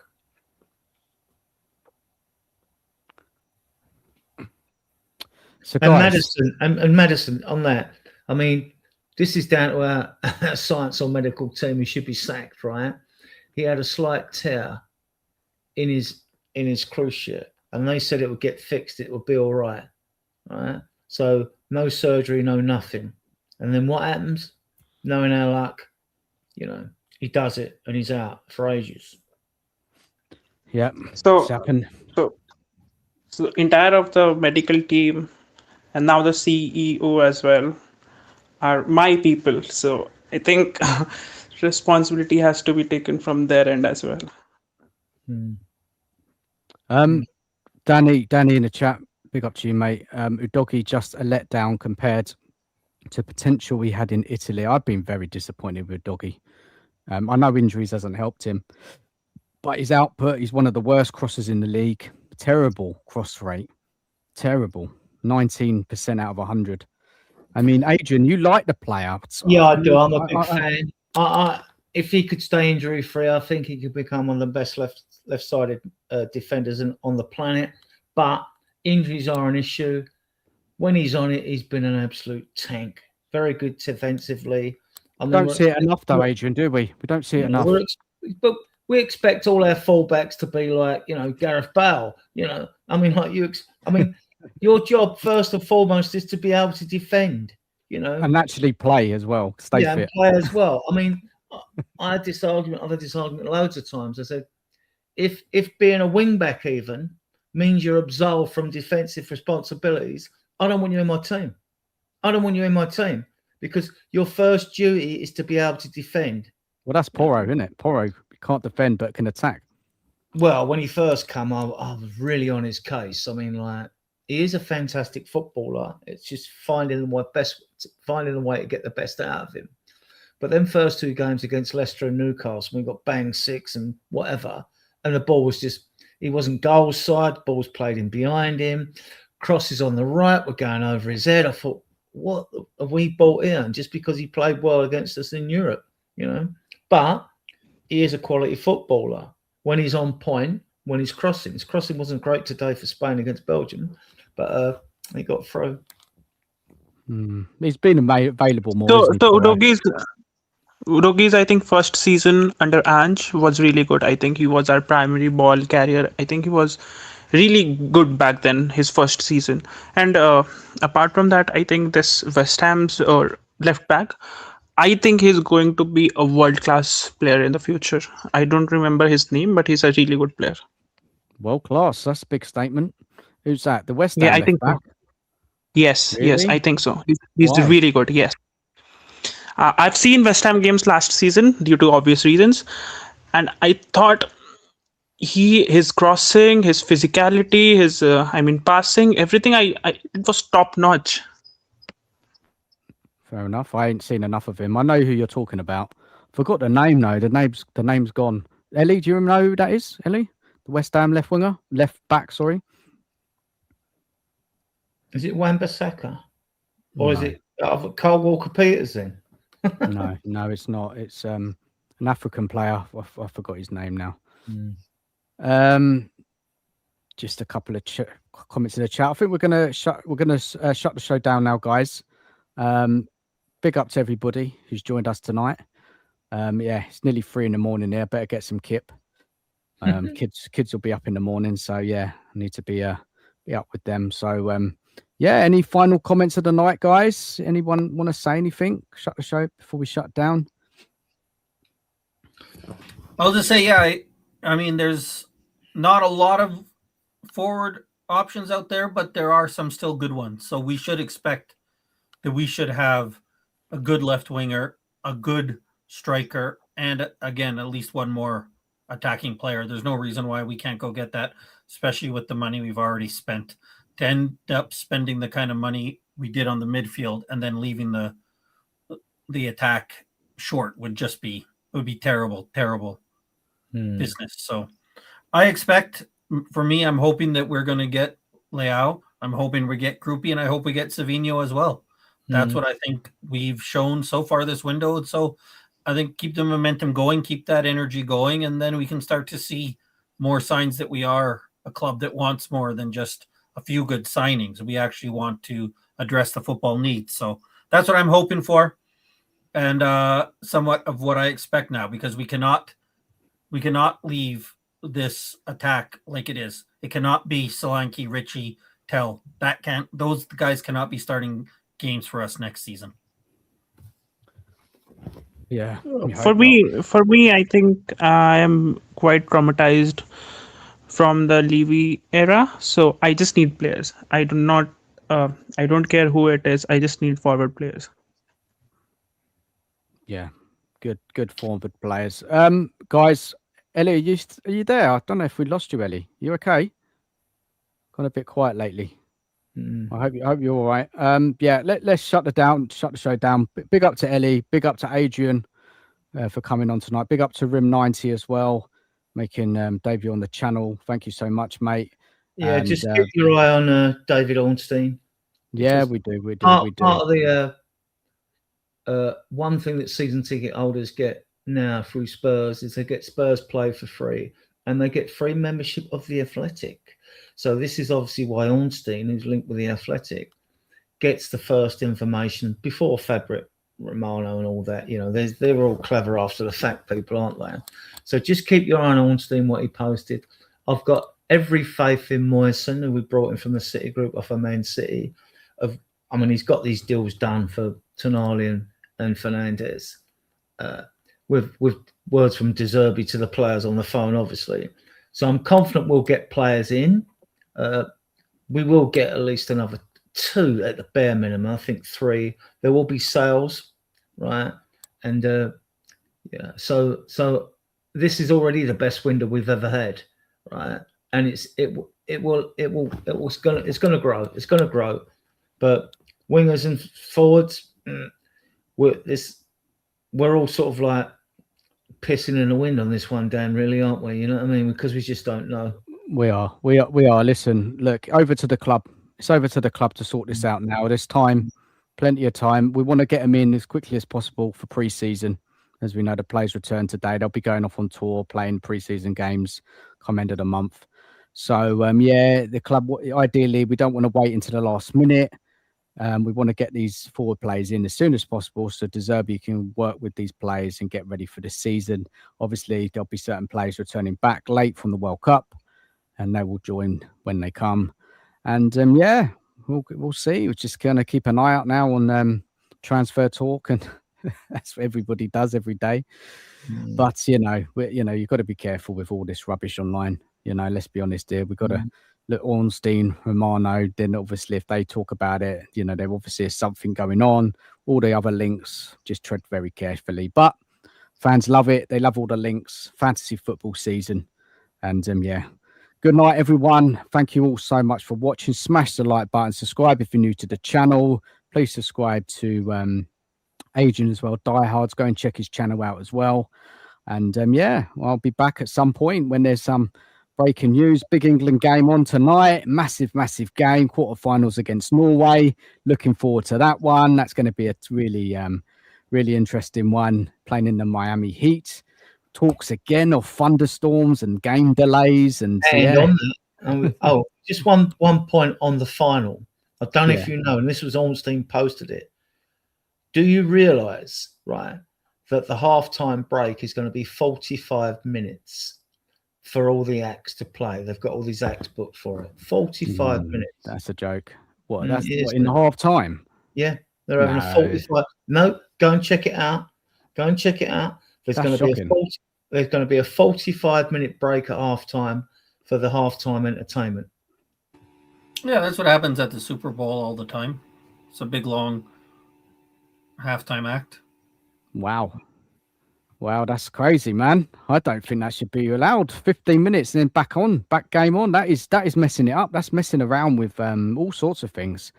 Yeah, look, I don't know. Anyway, it's very hot in Miami, so I don't know how the Brits and the Norwegians will suffer the heat. It might be a bit of a slow-paced game, right, guys? It might be a bit of a slow-paced game.